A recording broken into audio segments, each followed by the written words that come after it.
I pledge allegiance to the flag of the United States of America and to the republic for which it stands, one nation, under God, indivisible, with liberty and justice for all.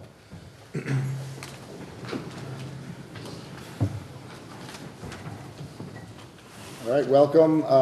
This is the regular meeting of Town Council. Today is Monday, June 25th, 2018. I just want to thank everybody for their patience. We had a number of items on L&A which were relevant to this evening's agenda, and they needed L&A's consideration as a condition precedent, and that meeting ran over slightly, so I appreciate your patience. For purposes of roll call this evening, Ms. Lapellis is absent, and all the members of council are present, including our first selectman.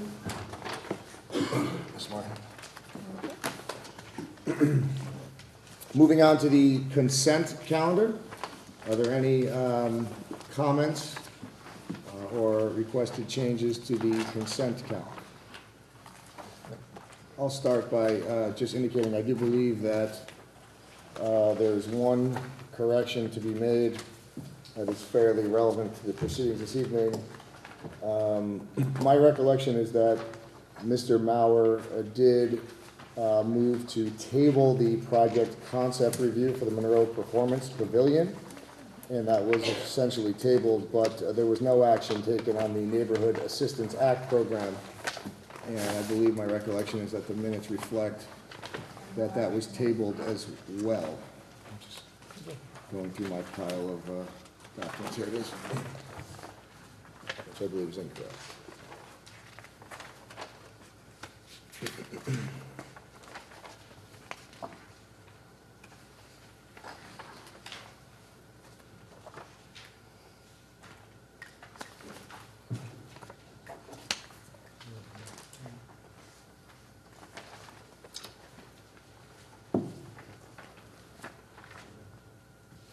See, on page 8 of 10, it says the application was tabled pending review. I don't believe that was accurate. I believe that we just took no action based upon Mr. Mauer's motion to table the concept review itself. Does that sound accurate to the members of council? Correct? All right, so the only reason why I'm making that correction is I don't want to have to remove from the table something that's not on the table. It's complicated enough, Mr. Mauer, that we have to remove it from the table now. I don't want to have to. All right. Any other changes? All right, with that, I will pass, with that change, I'll pass the consent calendar. Madam Clerk, if you just make that change and include that in our revised minutes in our packet next time. Communications, we have A through T, and I would ask that those communications be incorporated verbatim in the minutes of our meeting and save me the trouble of reading all of them. Moving on to public participation. Would any members of the public wish to participate publicly at this time? Mr. O'Hara? Name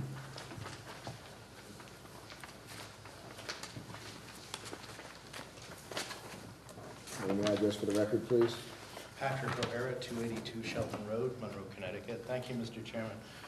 I came up tonight because I'm reading some things that I find rather confusing with regards to a proposed capital project in the town park being spearheaded by the Economic Development Commission under the heading of tourism.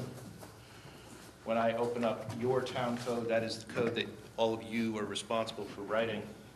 Tourism is not a charge of the Economic Development Commission. Economic development is, and given the state of the economy, I think they should be focusing with laser intent on the economy. Moving on to the next thought I had, there is a Parks and Rec Commission also in the town code. The Parks and Rec Commission is responsible, per code, for capital projects and development of the park.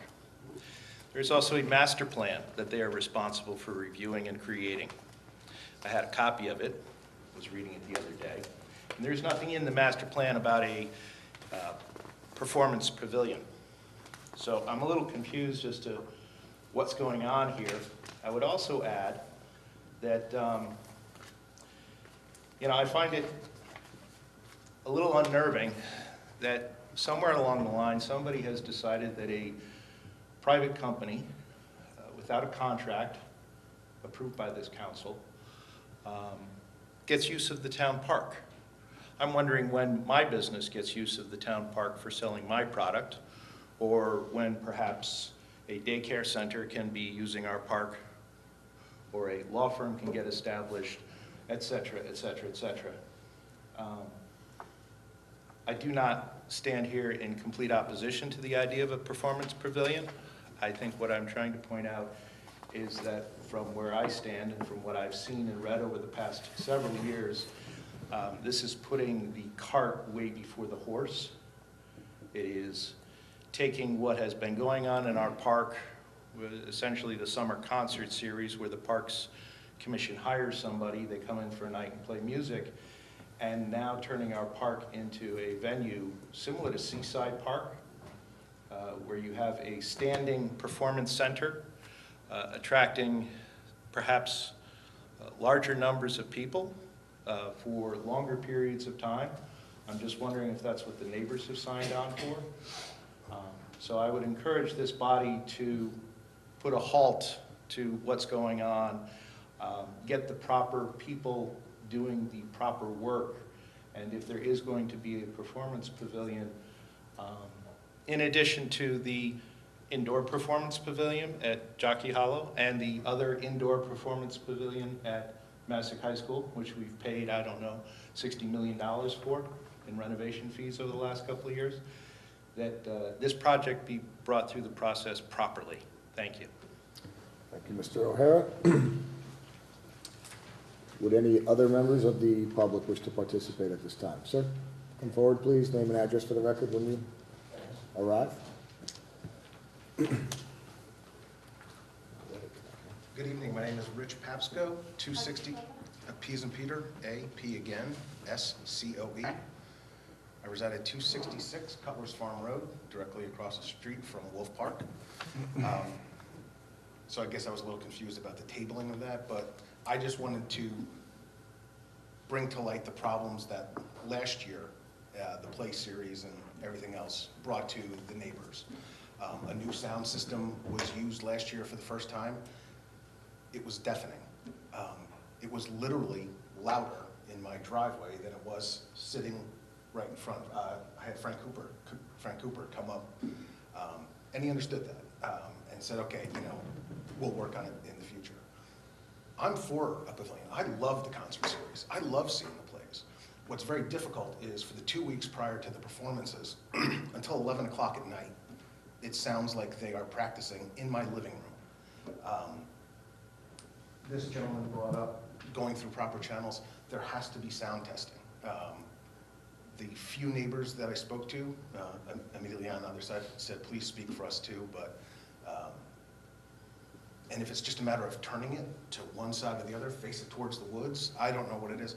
I think it's a great thing for the town as long as it's properly thought out and properly planned. But every other part of the town, while we have no official sound ordinance, as I've been informed, the neighbors by the high school, we spend an awful lot of money buying a top-flight sound system, and it sounds beautiful until they actually turned it on, and then people started complaining, so now use it properly, because those neighbors complained. The Little League fields, over Beardsley Fields, those neighbors, nothing can be late, the lights can't go, they can't have lights. So what's good for one part of the town needs to be good for the entire town. And I will reiterate, I'm not against it, but it has to be done properly and with consent, because in the 23 years I've lived across the street from that park, it's grown and it's marvelous, and it is one of the greatest assets that this town has. And you all in the Parks and Rec have done a marvelous job building up the park. But it's more and it's more and it's more and it's later and it's louder. At certain times it's fine. When I have to hear struggling young actors and actresses work on their vocal work at 11 o'clock at night on a Tuesday when I have a very important 6:30 meeting in New York City the next day, it gets a little tiresome. And if we can organize this and do it properly, it could be marvelous. That's all I'm asking. Thank you very much for your time and your consideration, and please keep the neighbors, the abutters, and actually people 3 streets behind me, because I've spoken to them too, in the loop, and this could be another great advancement for the town. Thank you very much for your time. Thank you for your participation. We appreciate it. Would any other members of the public wish to participate at this time? All right, seeing none, I'm going to close public participation. We have one appointment this evening. Ms. Martin? Yes. Thank you, Mr. Chairman. I would like the council to approve the appointment of Sean Shanley, 16 Nancy Drive, to the Commission on Aging for a term ending 7/2/21.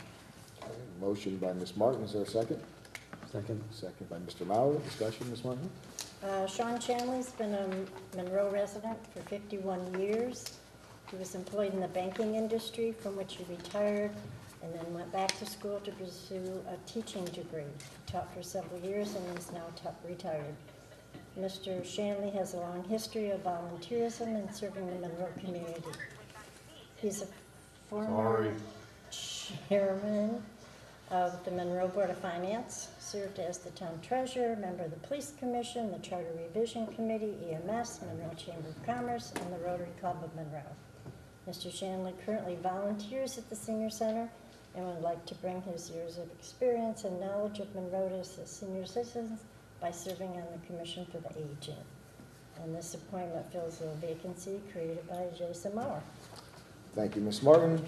Mr. Keller, I just have one clarification. The memo from your office indicates that the party affiliation is an E for Mr. Shanley and the agenda a D. That is a typo. Mr. Shanley is a registered Democrat. Thank you very much. And Mr. Chairman, I actually called the registrars to Perfect. check.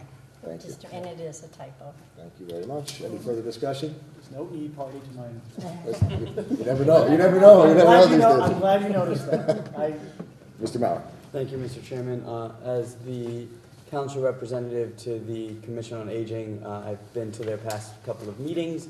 Mr. Shanley has come before appointment just to get himself acquainted with the commission, as well as to understand how the commission works and what their current projects are. He does seem to have some very good ideas as well as some great opinions, and I think he will be an asset to this commission.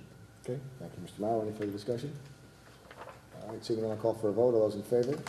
And against? The motion carries 8-0. Thank you very much. Thank you, Mr. Moving on to our action items. The first action item is the Town Council Committee on Finance, Education, Health, and Public Safety Matters. Does anybody have a report on that in Ms. LaPelle's stead? Mr. Woody? Thank you, Mr. Chairman. We have not met since last council. Thank you, Mr. Rooney. Moving on to Town Council Committee on Planning and Zoning, Public Works, and Park Recreation Matters. Is there a report on that from that committee or any of the members of that committee? I don't believe I received a written one, so we will just move on from that. C is legislative and administrative matters. Mr. Reed, we had a lot of business this evening, so report if you may. Thank you, Mr. Chairman. Yeah, it was quite a hefty agenda. Everything that we've discussed in LNA prior to this will be brought up in old and new business tonight. Great, thank you very much. Item D, strategic planning, is the report from you, Mr. Condon? We have met, and basically we decided that, to proceed with the Carlo and Dahl for the space needs assessment. And on the other side, with the fire station 1 analysis, that is, those drafts have been made and submitted to the fire chiefs to review, so that's in process as well. Thank you very much. Item E is the EMS Building Committee. Mr. Rooney? Thank you, Mr. Chairman. Yes, we did meet. We selected a few individuals that responded to the RFP. We'll be discussing that further at the next meeting. I think we're meeting again July 10th. Great, thank you. F, Fire Services Study Committee. Mr. Condon? There is a report that should be being delivered to the first selectman this week. And after that, we'll have a status report in the meeting. And last but not least, Mr. Kellogg, your first selectman's update. Thank you, Mr. Chairman. I did hand out a written report. As usual, so there's two items I wanted to discuss. One was that we were able today to get a very strong showing from our Eversource representatives to participate in after-action review in regards to the multiple storm responses. So it was a very substantive discussion. So I think we'll have. We felt that a lot of the concerns that we brought forth will be referred up into their corporate chain of command. So they will also work towards our after-action report for our local response. The second item I wanted to report is as you know, this council entertained and approved using Standard & Poor's for our ratings, for our bond obligation, which is being issued, it actually was issued, it's closing this week. I am very pleased to announce that Standard & Poor's rating rated the town of Monroe as AA+, and that is one notch higher than our previous rating from Moody's, which was AA2. So S&P cited our strong management, our budgetary performance, our flexibility. They specifically recognized our budgeting process, very conservative budgeting practices. They remarked on the detail of this year's budget document and specifically the inclusion of performance metrics to guide decisions. They felt we had a very strong approach to debt management. And despite the fact that we were in Connecticut, they rated our local economy very strong with a growing grand list. So very pleased that we now enjoy a higher bond rating through S&P. Well, congratulations to you, Mr. Kellogg, and to your finance department, to the Board of Finance, and certainly my fellow council members. That's wonderful news, and appreciate the update. Good job. Any further comments? No? Okay. So we will move on to our unfinished business. And the first matter is Chalk Hill updates. I believe that is very static at this point. Mr. Maurer? Thank you, Mr. Chairman. I have had numerous members of the community reach out, both via social media as well as individually, regarding the status of Chalk Hill. I would concerns as to the fact that it is sitting stagnant for so long. I was hoping the selectmen might entertain the council as well as the requests from the public as to what the current status of any committee work is on Chalk Hill. I think that Chalk Hill's been assigned to strategic planning, so that may be a question better directed to Mr. Condon as to what has been done and what we foresee. So, Mr. You answer the question. That is, as you said, it is part of the strategic planning needs assessment. So that building will be assessed with the rest of the town buildings to see exactly what is needed as they undergo the process of looking at each department in space and seeing what we have and what we're using.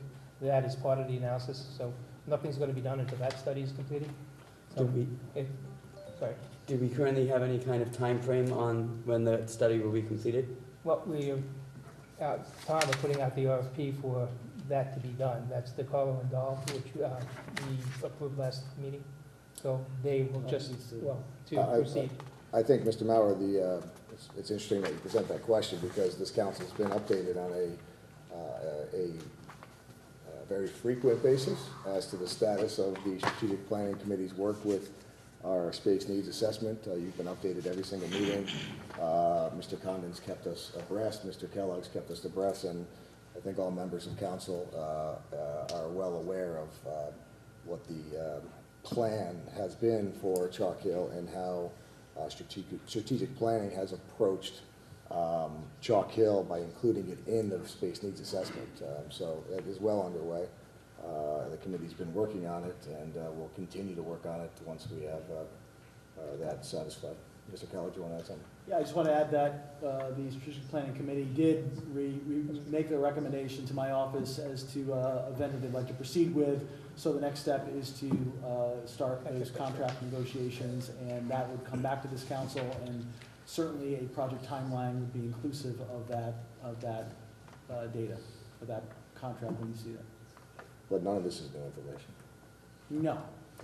If I may, Mr. Sure. Chairman, well, we on council are kept very, very well informed of this. These questions came from members of our public, the members that we are elected to represent.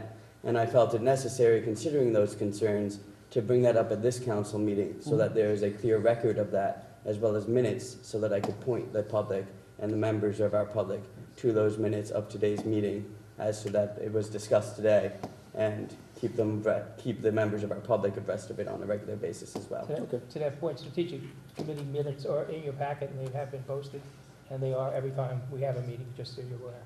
So feel free to, I mean, we should, as council members, share that with the public, the status of where we are. So that doesn't have to come back to us. It's our obligation to kind of share what we're doing committee work-wise to the public. So feel free, in my opinion. Sorry, Frank. Yeah, no, I agree. I get questions on a daily basis about Chalk Hill and the use of Chalk Hill.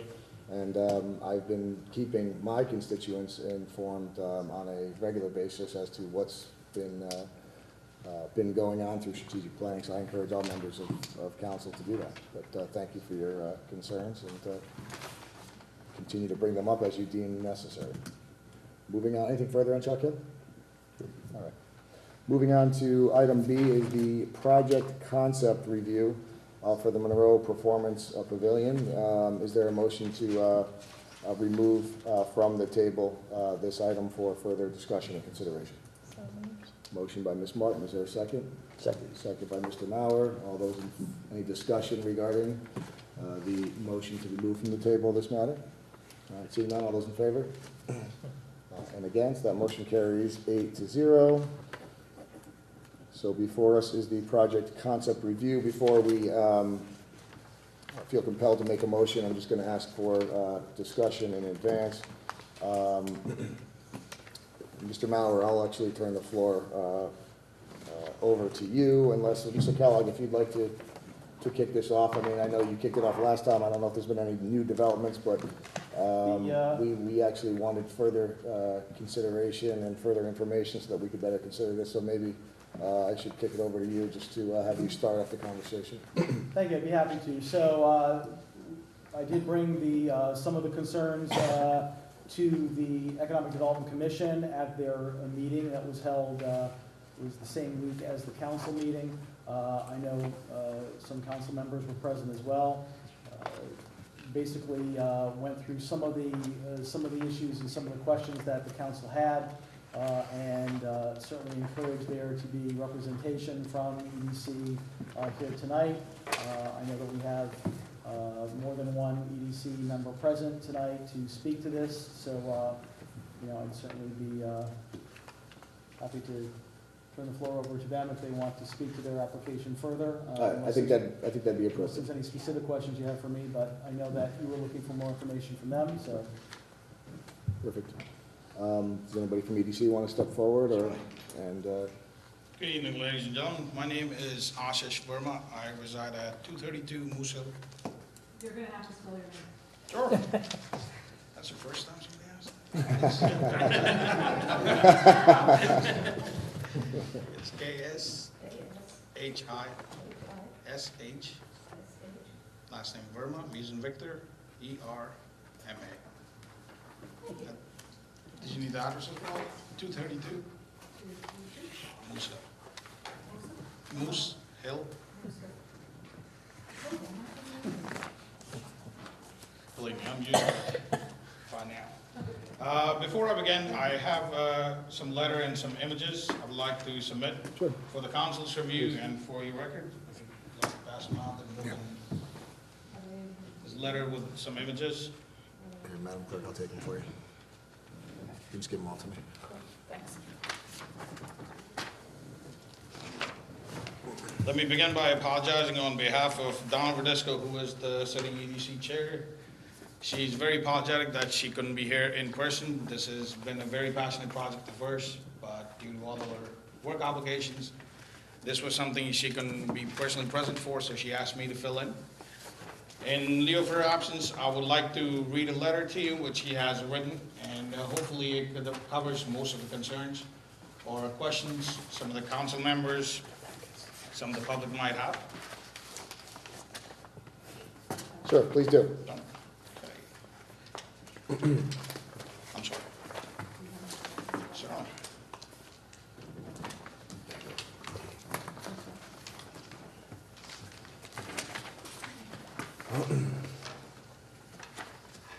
To members of the Town Council, please accept my apologies for not being present today.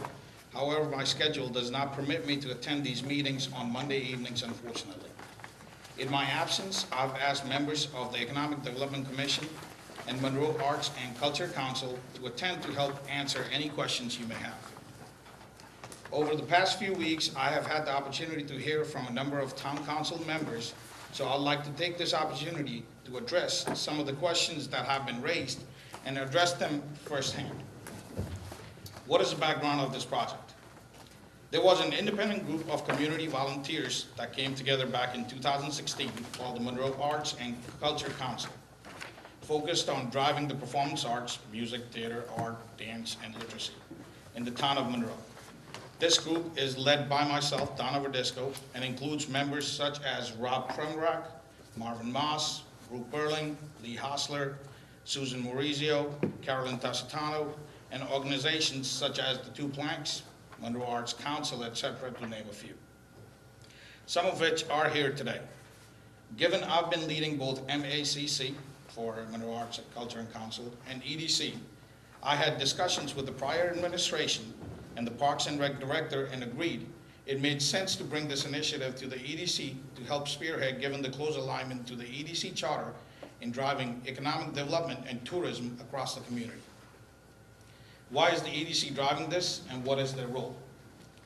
The detailed project plan hasn't been finalized at this stage, but the thought is that the EDC would pull together all the various groups, Parks and Rec Department, Park and Rec Commission, Land Use, P&Z Commission, Town Council, First Selectman's Office, and various community groups to start detailing the project plan and determine the full cost, budget, and fundraising plan so we can work with Town Council on next steps. We note that this initiative is going to be an effort that will require everyone's help.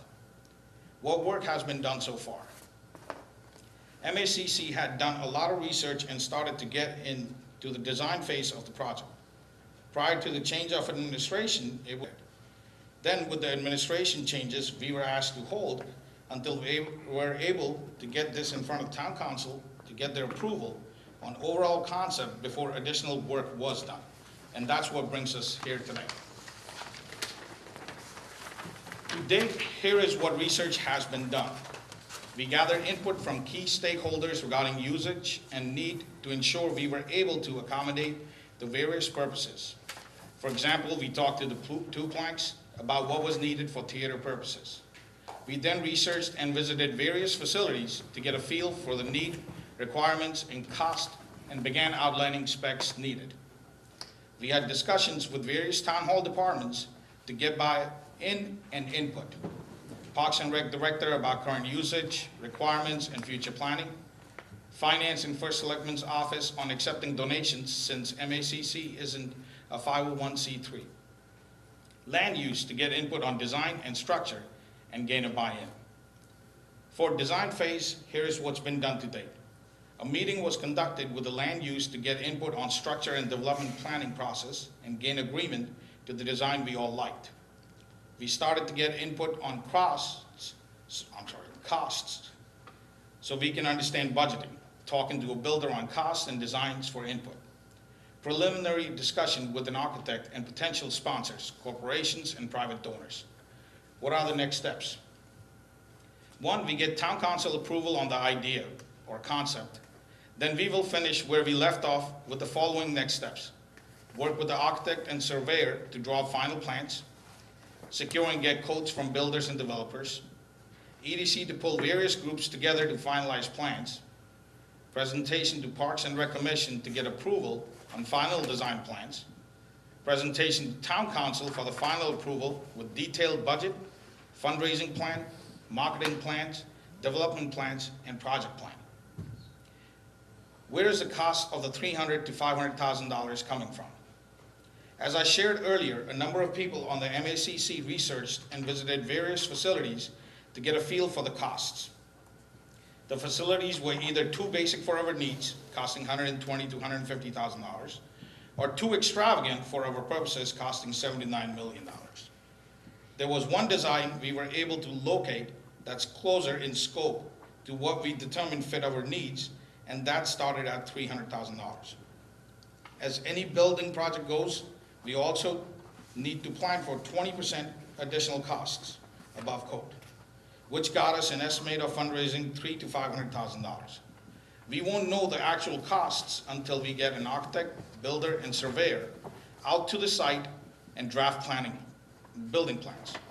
Here is an overview of some of the research so you can understand the costs. Prescott Valley, Arizona put up a facility 3 years ago costing $310,000, which is closer to our facility. Brookfield Pavilion, very basic structure, not fitting our purposes, cost $120,000 to $150,000. Danbury Ives Concert Park costing $9 million, and Westport Levitt Pavilion, much more sophisticated than what we are looking to build. In addition, we researched options to buy. We looked at one where we could purchase part of the structure, and we are looking at costs of $100,000 just for the band shell, which does not include the foundation or resources to put it up. Are you certain of the design?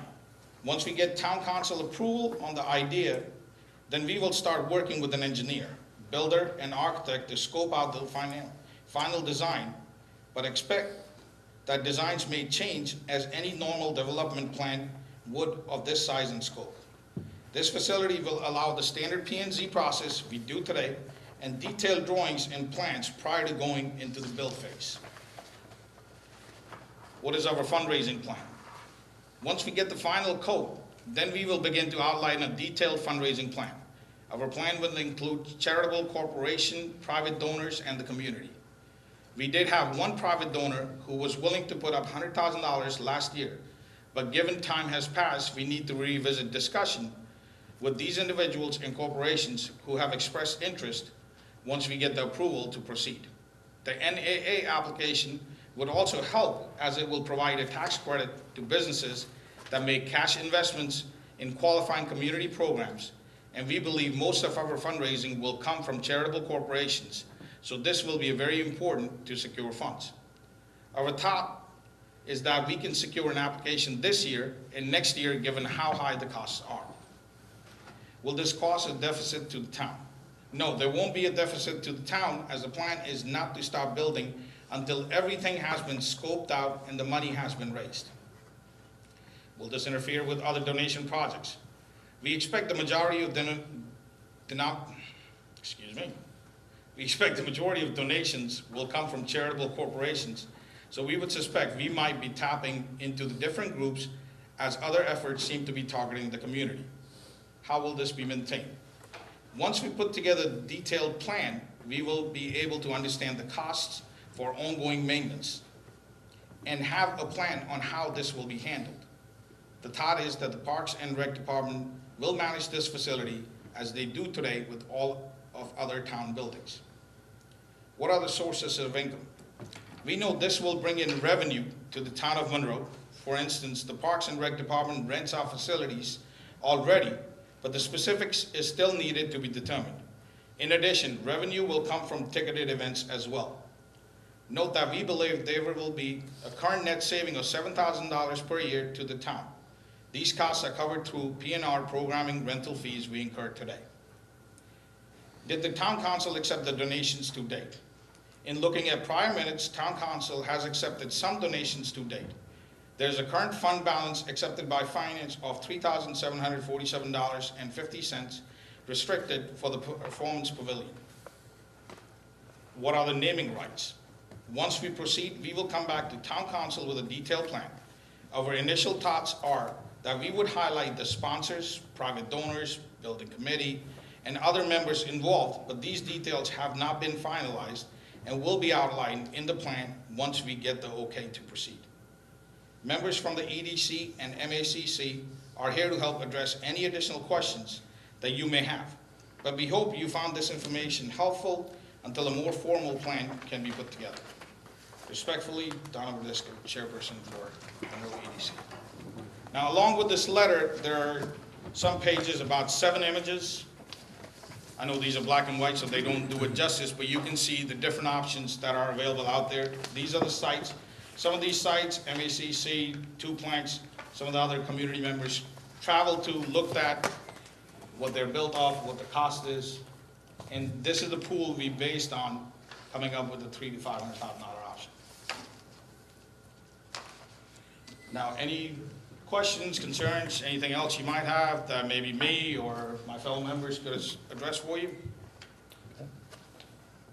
Mr. Mauer? Thank you, Mr. Chairman.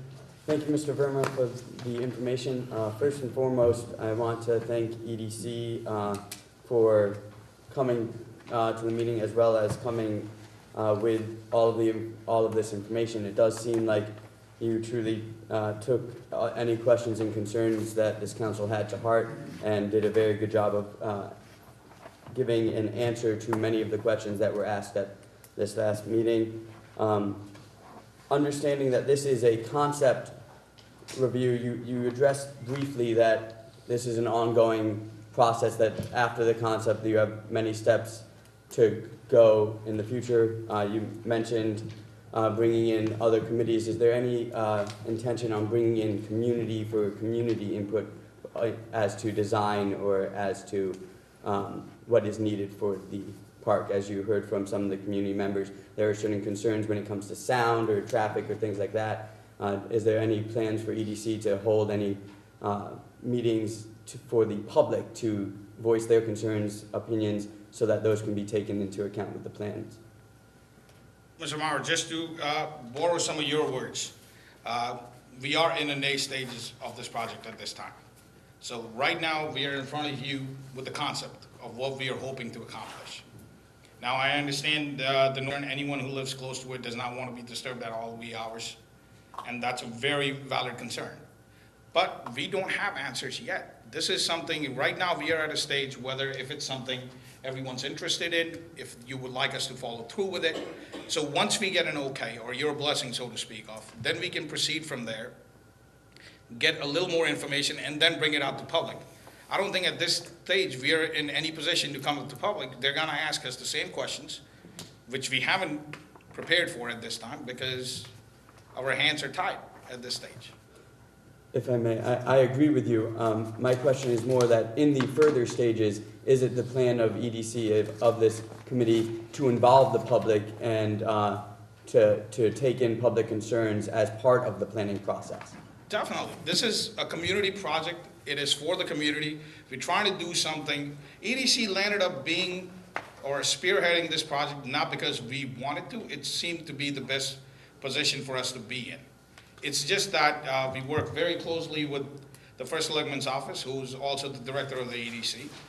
We work with all the other departments with the town hall. So whether it's Parks and Rec, land use, planning and zoning, we figured we were in a position where we could be the rallying point where we could reach out to all the community organizations and the community members, and also work with the different departments within the town and try to bring them together. Now, as the project proceeds at different stages, just as the letter stated, we'll be coming back to you a lot more times. With every stage, once we have one thing accomplished, we'll come to you and review it with you and proceed from there. At the same time as it's going, once we get your blessing, this has to come out on a bigger standing because we are counting on the community support. As we said, this is done solely and strictly by the donations. So this is gonna have to involve every community member. Now, whether they donate to it from their pockets or they can get their employers or friends or coworkers or anyone else to contribute to it is what's gonna decide whether this plan succeeds or fails. So we have every intention to involve the community as much as we can. Thank you. Ms. Aguilar? Mr. Verma, thank you for all your work, and everybody on EDC, thank you for all your work. I spoke with Ms. Verdisco last week about this. I think the pavilion's great. I think it's a great idea. I don't think it should be run by EDC, and I voiced that to her. I actually agree with Mr. O'Hara. I think that this is a volunteer committee job.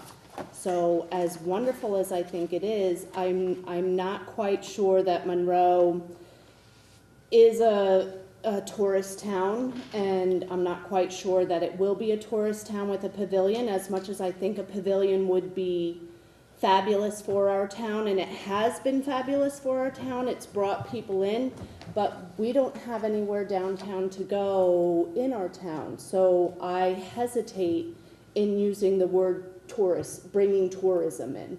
I hesitate on making it that broad, because I think it's great for the town. I don't think it's as big as we would like it to be, just because we don't have anywhere in town.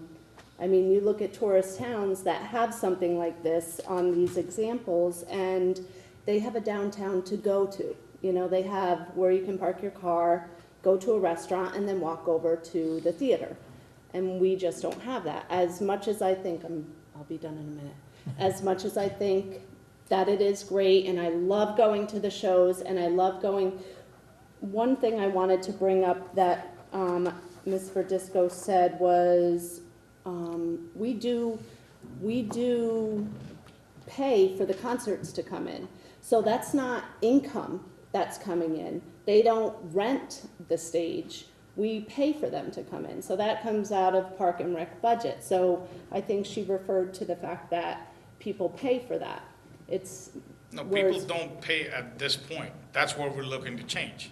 So if we have a better stage, a better performance place where other companies, other theaters would be willing to come and put up shows, that gives us a revenue stream. Right. So the idea behind was not maybe the choice of word tourist or tourism is not the best, but you could call them audience or spectators. That we are trying to draw in more people. Mm-hmm. If we have a better location, we can put up bigger, better shows and hopefully attract more people. Can I respond to that? Please, yeah. I would counter that with bringing in more people, bigger and better shows. We do have a community who lives right across the street from that neighborhood also, and having gone to every single one of those shows pretty much, it is madhouse until 12 o'clock at night, between 11 and 12 o'clock at night when you go to a show. They seem to enjoy it. With this, in regards, I don't even want to get back and forth on all that, because that's a whole different issue. That would be a whole different public hearing. I just wanted to voice my concerns to this body, that I'm concerned about EDC running this. I would like EDC to focus on bringing business into town, not on bringing a stage into town, not on bringing this into town. That's my personal concern. Thank you. Thank you, Ms. Aguilar. Any further discussion, Mr. Condon? Yes, just one, we know there's a concept piece, and what's pushed this really further along is the need for a Connecticut Neighborhood Assistance Act. Just want to make sure that you guys are aware that if you start the clock now, you have to be done in 2 years. Yes. Okay? This is a big jump from concept. You want to make sure that the committee, whatever it be it EDC or some other committee, knows that this starts that clock as soon as we say yes, right? Or no, for that matter. There are a lot of things that you mentioned and or Donna mentioned in her letter. Is there any formal presentation to Parks and Recreation that is in their minutes about this that you know of? I know of the meetings with the Park and Rec. Are you talking about exact minutes? Yeah, when they were Parks and done? Rec Committee has minutes, and I don't recall or have seen anything labeling this as a project or a concept on their behalf. If that happened, was it just idle conversations with different departments that you went to, or were there actually minutes discussing this project? These were done as formal meetings between the then First Selectman and the Parks and Rec chairperson. Okay. So it is. So my understanding of it is that this was fairly an official capacity.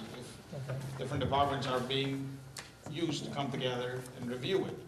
So before it was even floated as a concept, this was presented to them. Is it even a viable option for the town? Then another concept which I was alluding to with Ms. Aguilar, basically, you talk about it being revenue producing, basically, and your concept, at least the presentation that you presented, is a $7,000 savings each year.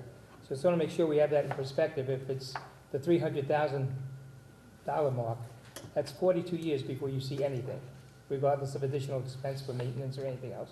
If it's the $500,000 project, Mark, you're talking 72 years before we break even, regardless of ongoing expenses, based on those numbers. So I don't know how that's really a cost savings to the town at this point.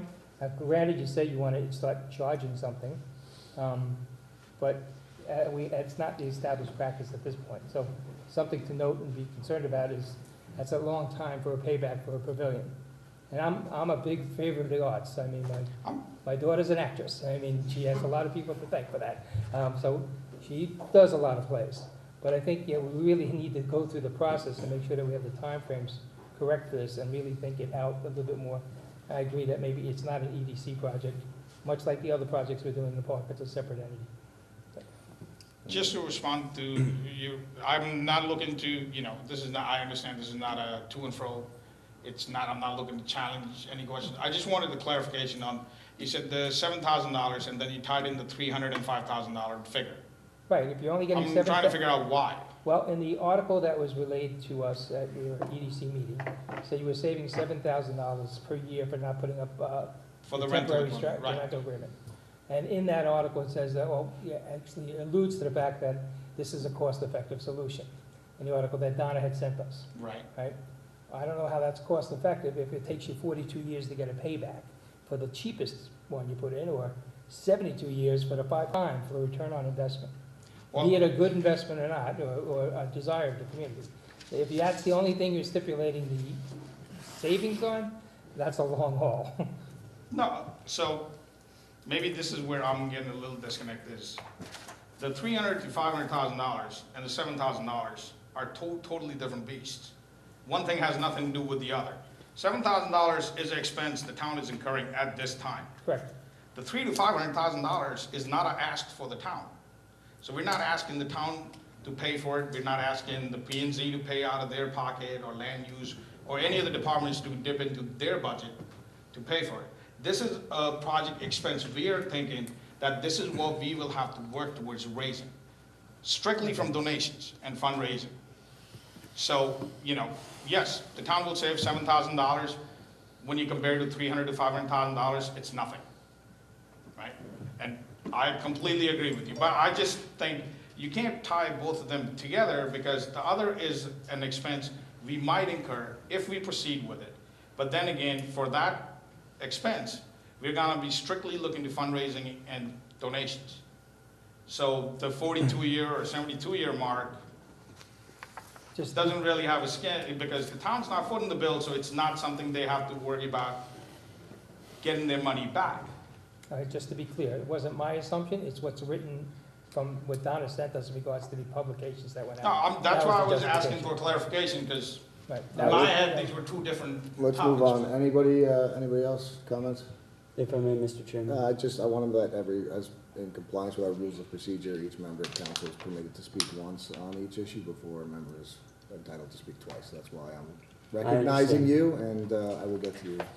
Ms. Martin would like to speak. Ms. Martin? Yeah, Mr. Verma, thank you for coming this evening. I know this wasn't your position to necessarily have to be grilled here this evening. I appreciate that.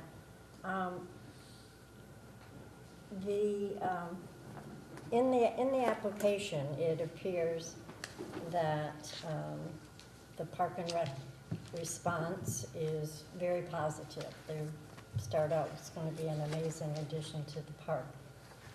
That I find encouraging, because that has to be, I think, your first step, that Park and Rec, who's going to be in their backyard, has to, and they'll have to take care of it. I also have concerns, though, about this being an EDC project. The Monroe Arts Council thing, that makes sense to me. But EDC, I'm just not, I'm not sold that that's the place that this should be. I think for better or for worse, what we have in front of us is an example of the playground building where they saw a community need in the same way, and they set up a separate committee, and we wish them well too. And then your situation, not yours specifically, but the pavilion is through a town commission, which I'm struggling with that. And I'm not quite sure, I'm sold on that, so. I'm good. Anybody else? So, Mr. Orr, please. The current size of the stage that's used for Two Planks Productions, how big is that? Do we know that? The current one? No, I do not have the size. The typical attendance of Two Planks Productions, I admit, I haven't attended many, okay, any. So I have no sense of how much of a draw this is to the town. I don't know if you have any idea what 200 to those 300 every concert. 2 to 300. And then you mentioned,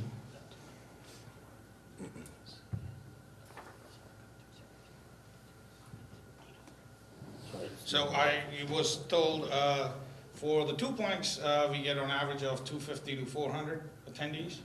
okay, And for the concerts, which seem to be a lot more popular than the theater, I guess, we go anywhere from 800 up to 800.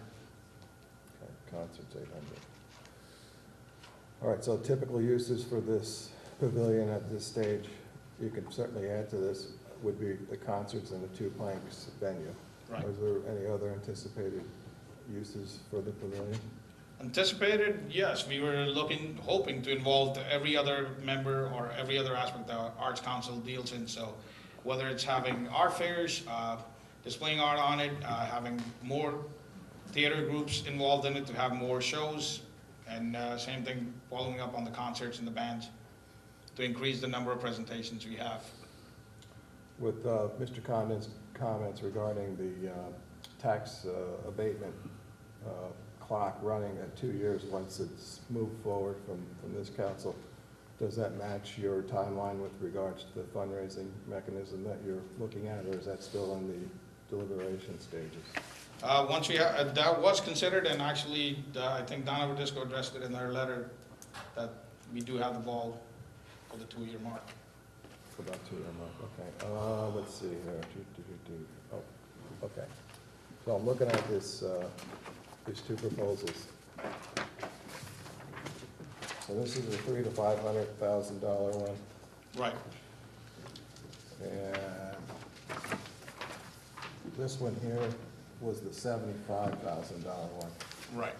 Now, the $75,000 one says it's 40 by 30, arch shell beam and so on and so forth.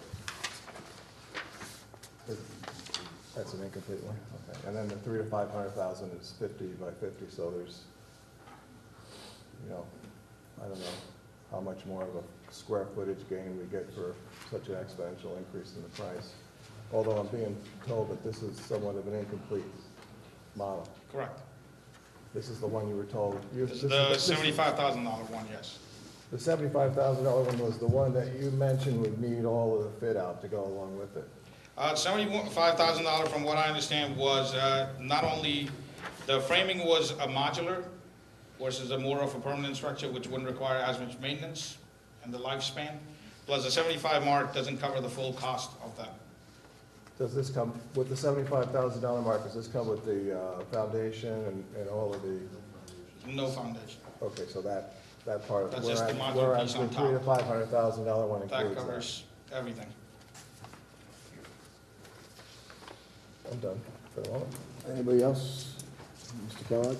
I just wanted to, for information, to clarify some of the earlier comments in regards to the costs of the rental and the savings. I just so we're all clear, I don't want to be there any misinterpretation. So the cost to the town for the stage rental is currently in the neighborhood of $11,000 a year. That is offset by an agreement, a payment that's received by the town from Two Planks of roughly $4,000 a year for the sharing of that stage, because they utilize that stage for some of their shows. That's at least what has been done in prior seasons, which nets out to the roughly $7,000 cost of town. I do want to clarify, though, that those net costs are covered under the Parks and Recs programming fees, AKA Contra. So while there is, not having that cost certainly would allow for additional funding for other programs, I want to be clear that the cost savings would not have any impact in the operating budget at all, because it's coming out of programming fees. So, just to be clear. Anybody else? I have a couple of questions. I actually have probably about 100 questions regarding this project, but I don't want to get drilled down into the nitty-gritty, but I do want to ask a couple of questions. How many members of EDC presented before the Parks and Recreation Commission? And I'm differentiating the Parks and Recreation Commission from the Parks and Recreation, here, his name mentioned. So I guess my question is, how many times did EDC present to the commission, and which members of the commission were present, to your knowledge? In my recollection, this was done mostly with the chairperson, Donna Verdisco, herself, because these meetings were held in daytime where most of the members are employed, didn't work, and she was able to take time out And of so her when you're schedule. saying the meetings happen in the daytime, because the Parks and Recreation Commission does not meet during the daytime, so you're talking about Ms. Verdisco's Ms. Verdisco, interactions with Mr. Cooper, who is the department head, correct? involving the first selectman at that time as well, yes. Okay. Steve Averick. So you're unaware of any meetings between the EDC chairman or commission with the Parks and Recreation Commission? That's what it was like. I was, in the minutes, we were told that the EDC met with the Parks and Rec, with the first selectman, and this was discussed. Do you understand the difference between the Parks and Recreation Commission and the Parks and Recreation Department or Director? I do understand the difference between the director and the commission, yes. And the director and the chairperson they're also different people. Correct. Okay, and so do you know how many times Parks and, this project was presented by EDC or anybody else to the commission? I'm not aware. Okay. May Sure. I just, as liaison to Park and Rec, Mhm. I know that they did come to a Park and Rec meeting, Mhm. an actual commission meeting, Mhm. and presented this. In what detail, I'm not sure, Mhm. or, When you say How they, you mean official? Ms. Verdisco? yes. Okay. Mhm. I guess the reason why I'm asking that is a preliminary question is I served on Parks and Recreation prior to serving on town council. And I know a number of the things that you're trying to do to promote this pavilion are prohibited by the park. And they're prohibited by the commission, such as, and to be frank, I think some of the things that are going on with the state right now are prohibited by Wolf Park. And certain things that are, and let's not get into detail about that, but advertising has been frowned upon by the commission for as long as I have known, to the point that some of the baseball fields and the football fields are prohibited from putting banners up for sponsorship and things of that nature. That's been well known for many, many years, and they've tried and been rejected. Naming rights may be an issue. Advertising, and I'm speaking of the advertising that's going on in front of the pavilion with the various advertisers. We're not going to go there today, and it's great that we have advertisers and interest in our community, but again, we have process, we have protocol, which leads us to this meeting, and I want to, again, commend Mr. Kellogg for coming up with his project concept review, which was endorsed by this town council.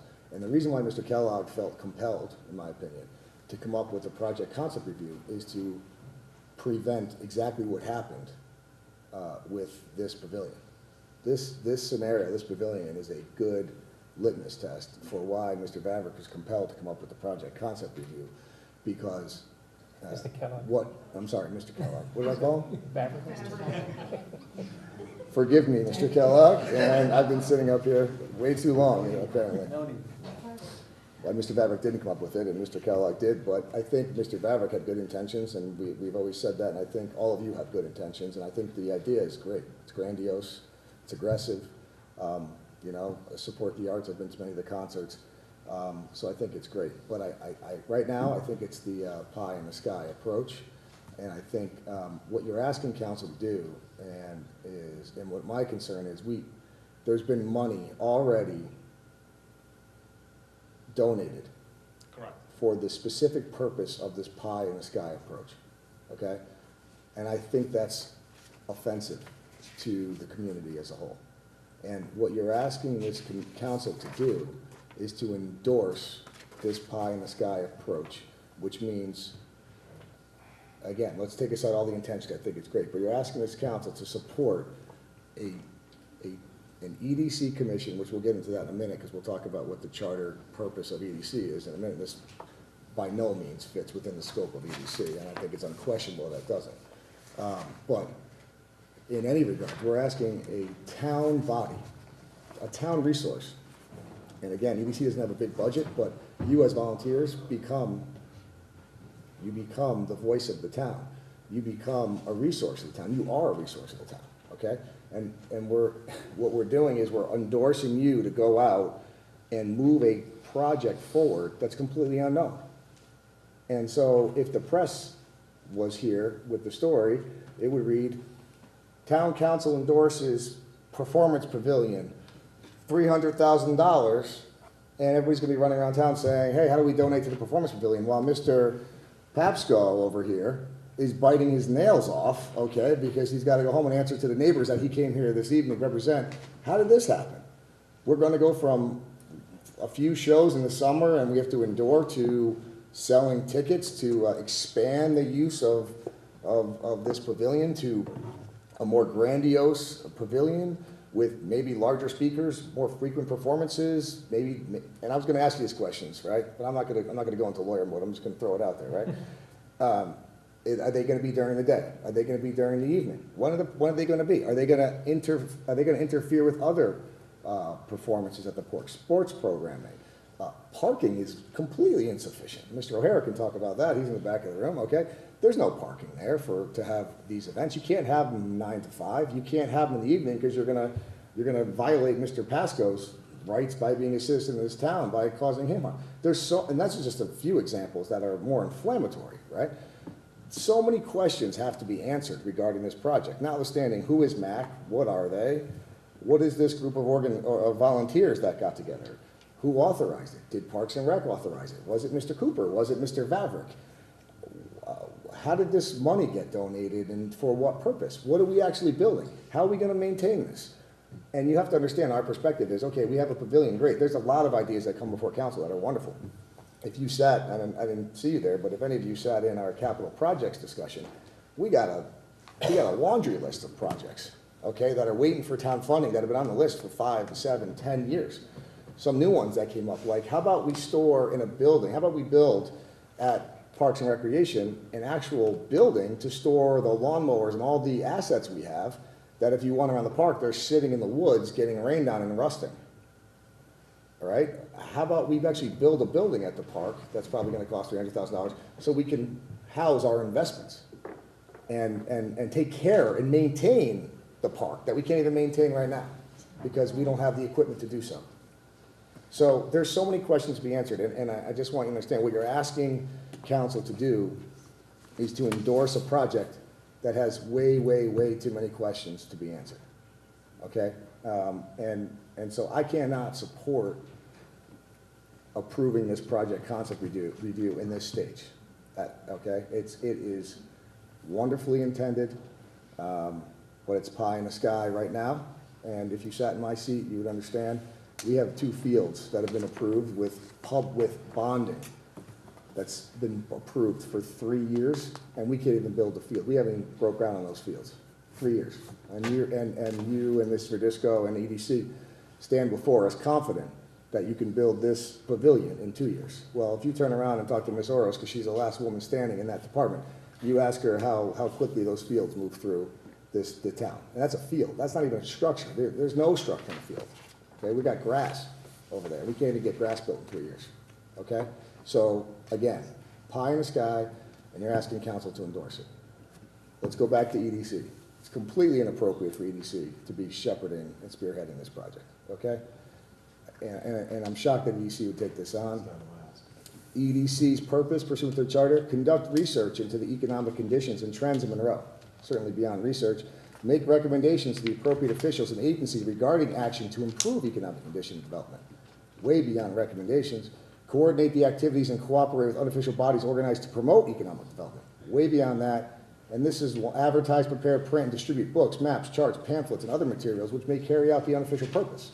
So unless the charts, books, maps, and charts are gonna highlight where the pavilion is, I don't see how this got into EDC's purview, a cabinet, at all, okay? Again, maybe well-intentioned by Mr. Vavrick, completely inappropriate at EDC. I love the fact that you guys said, hey, bring it on, we're gonna do it, we're gonna take it and run with it. That's wonderful.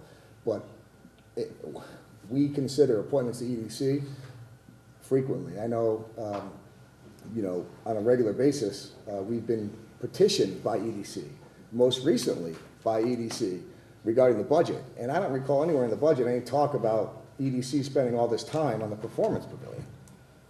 There was a laundry list of things that EDC wanted to do, and EDC was very upset about us reducing the budget and Board of Finance reducing it more because they had so many things to accomplish.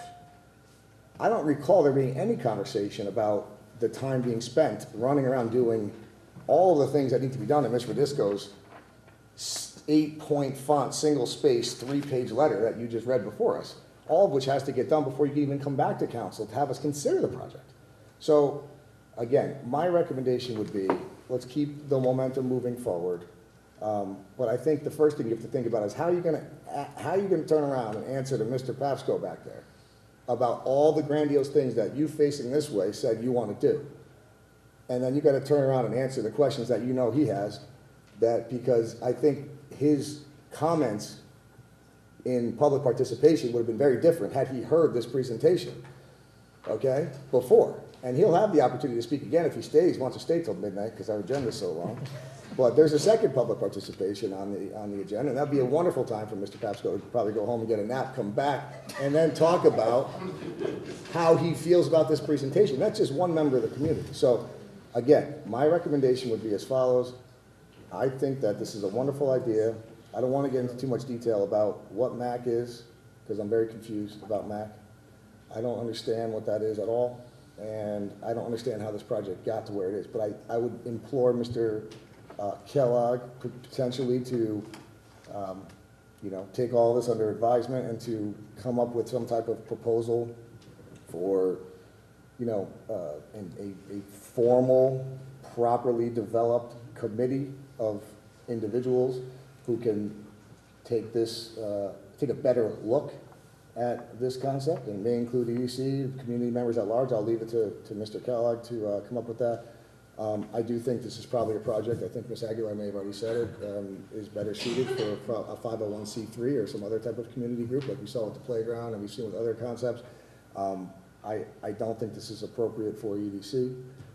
I'm not sure what MAC is, so I don't want to make any representations on that, but I think, you know, listen, you've got momentum, keep it going, and we can only hope that when you figure out what you can actually put in the park, what's permitted in the park, whether the neighbors would be okay with it, how we're gonna find the money to maintain it, a more defined schedule and all of that. I think all that has to be done before we ask anybody for one penny in the community to be donating something to an unknown. And that's what I'll say about my recommendation. I think it's premature at this time. I would not support it as an endorsed town project at this time. Mr. Monroe. Thank you, Mr. Chairman. I would like to respectfully disagree with a couple of points. Jason. It's okay. We have other backup. We have you to record everything. You're so Your wonderful. remarks were so illuminating. Okay, Mr. Mount, continue. Sorry, we had a tape change. No problem. I'd like to respectfully disagree with some points that were raised, namely as to where and how this falls within EDC. Mr. Chairman, you yourself just mentioned that part of the EDC charter says to coordinate the activities of and cooperate with unofficial bodies organized to promote economic development. I believe that's exactly what MACC is. And there's a lot of questions about how does this promote economic development. Ms. Aguilar stated there's no restaurants, but no downtown area to walk to from this theater. Well, I think what we've gotten ourselves into is a good old chicken and the egg concept here. What came first? And that if we have something like this pavilion that draws people from outside of the town into the town, that can also draw businesses into the town and also create a stimulus to create economic development. And instead of the community standing stagnant and staying in a status quo, this brings something to the community that allows not only the community to flourish, but also the outside communities. You look at our surrounding towns and the concerts and Trumbull Day. Look at the surrounding towns and look at Shelton and the many different projects that go there. Even look at Bridgeport, and yes, we are Monroe, we are our own entity, but in order to flourish as a town, in order to reach that next level, we can't just stand stagnant at the plateau. We have to approve some things, and we also have to remember that this is a concept. Yes, it's a pie-in-the-sky concept. I completely agree with you there. But this is purely a concept, and if you read this concept review, it is not just EDC that is submitting it. It is EDC and MACC. And I believe that that is EDC doing exactly what it's supposed to do, and that it's taking this MACC, which is, in my opinion, the exact definition of an unofficial body that has been organized to promote economic development, and organizing it, pulling in these different community departments together in order to create a possibility of something great coming to Monroe. As for the many comments about the public participation earlier that we had, I completely agree. These are concerns that need to be addressed, 100%. But they are not something that's addressed as part of a concept. They are things that have to be addressed as part of a plan afterwards.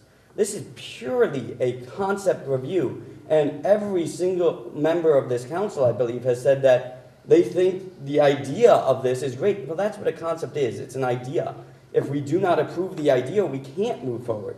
You're tying the hands of EDC, you're tying the hands of MACC, you're tying the hands of anybody in the community who wants to promote this by not allowing the idea to move on to the next steps.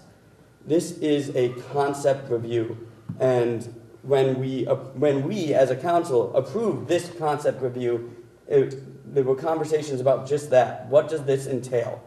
And the other concepts we've seen come before had, in my opinion, a lot less detail than what we're seeing here. You look at something that I greatly support in the playground concept that came through, and there were no exact design plans there. There were no there were not exact design plans. There were multiple design ideas, which have also been presented to us here. There are multiple design ideas, and without approving a concept, without allowing EDC, without allowing any members of the community who wish to be a part of such unofficial bodies organized to promote economic development, we can't possibly expect EDC or anybody to come in here with a concept that this council will approve on this on this kind of project. Because it seems like council, instead of saying, okay, we all like the idea, so run with it and let's see what comes to us next, is saying, yeah, we all like the idea, but that's way too big and we don't want to get our hands dirty with that. And I think that's insulting to the people who have put their hard work and effort into this, and I think it's insulting to our constituents, because we have multiple commissions. You mentioned the Parks, Mr. Chairman, you mentioned the Parks and Recreation Commission as to whether they had heard of this. Well, not only have they heard of this, but as part of this review, they gave us their opinion. And they think it's a great idea, although there are things that need to be addressed within the planning stages. Parks and Rec Department, great idea, but there's things that need to be addressed within the planning stages. Planning and zoning, great idea, but there's things that need to be addressed within the planning stages. Finance Department, finance already has funds, and while I agree that maybe funds should not have been collected before this, when this was first formulated, this form didn't exist. And this process didn't exist. So now those funds have been set aside, and they're coming through before they do any further fundraising to make sure that they go through the proper channels. Building Department, great idea, items that need to be addressed in planning. And then even our town attorney says we need to make sure we receive the appropriate insurance. Again, this all goes into planning. We can't get concept, and I think there's no reason, considering the other concept reviews that we have approved, that the council should be sitting on this one. Anybody else? Ms. Martin? Just a couple clarifications. MACC is Monroe Arts Council. It's in culture. Culture and Council.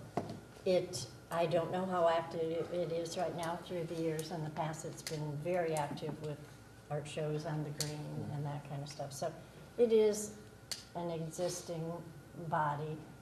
Under what authority and who organized it and how does it exist? It is a 501c3?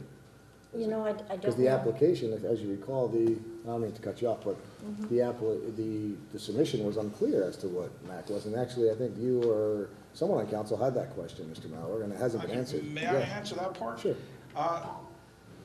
The EDC decided to go with this was because we were told to use the towns, and that's the sole reason we submitted this. In spite of going and getting the 501c3 registered independently, because EDC comes under the town charter, and we work with the first selectman in the town, this was to go through that we will piggyback on the towns. And that's the sole reason of this. It's, if we were, or EDC was independent, they will go and get theirs, just like the example you're using for the parks, the kids' creation project. The whole concept of this, and you know, yes, Jason raised quite a few points. This is the whole point is, when some of your council members were there, and this is where we keep getting stuck. On one hand, we were directed to stop doing anything we're doing, to get this concept approved, right? So we stopped doing anything with it till we present it here. You say, yeah, sounds like a good plan. And the next step was that we'll move forward with it, see what the architects say, what the builders are gonna say. Get those numbers and then come back to you with a little more concrete information.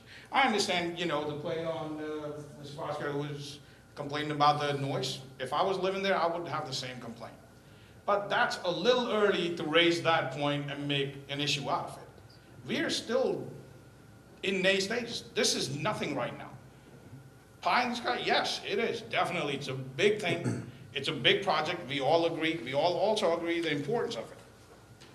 And all we came here, and the whole reason this was presented was that this is a concept that we are looking at. We would like to accomplish this.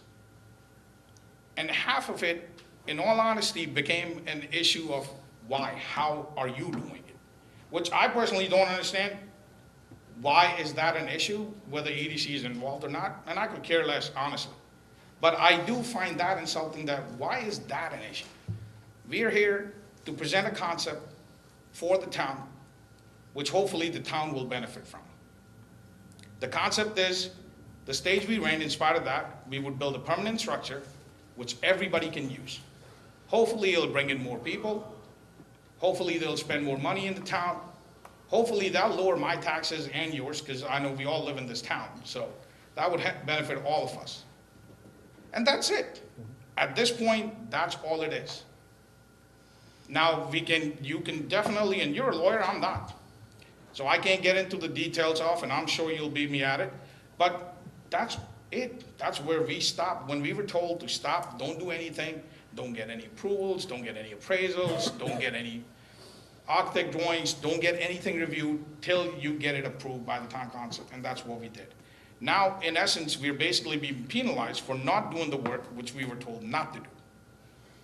Well, I think that's a good example, because as I said, I'm reiterating what I already said.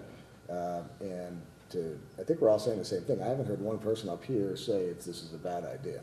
So I don't know where that's coming from. It's a great idea. Everybody thinks it's a wonderful idea.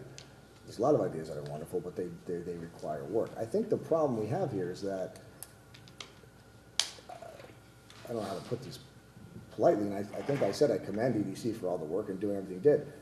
I think it's unfortunate that you were led down a path to do the work without going through the proper channels. Mr. Mauer referenced that this project concept review didn't exist before.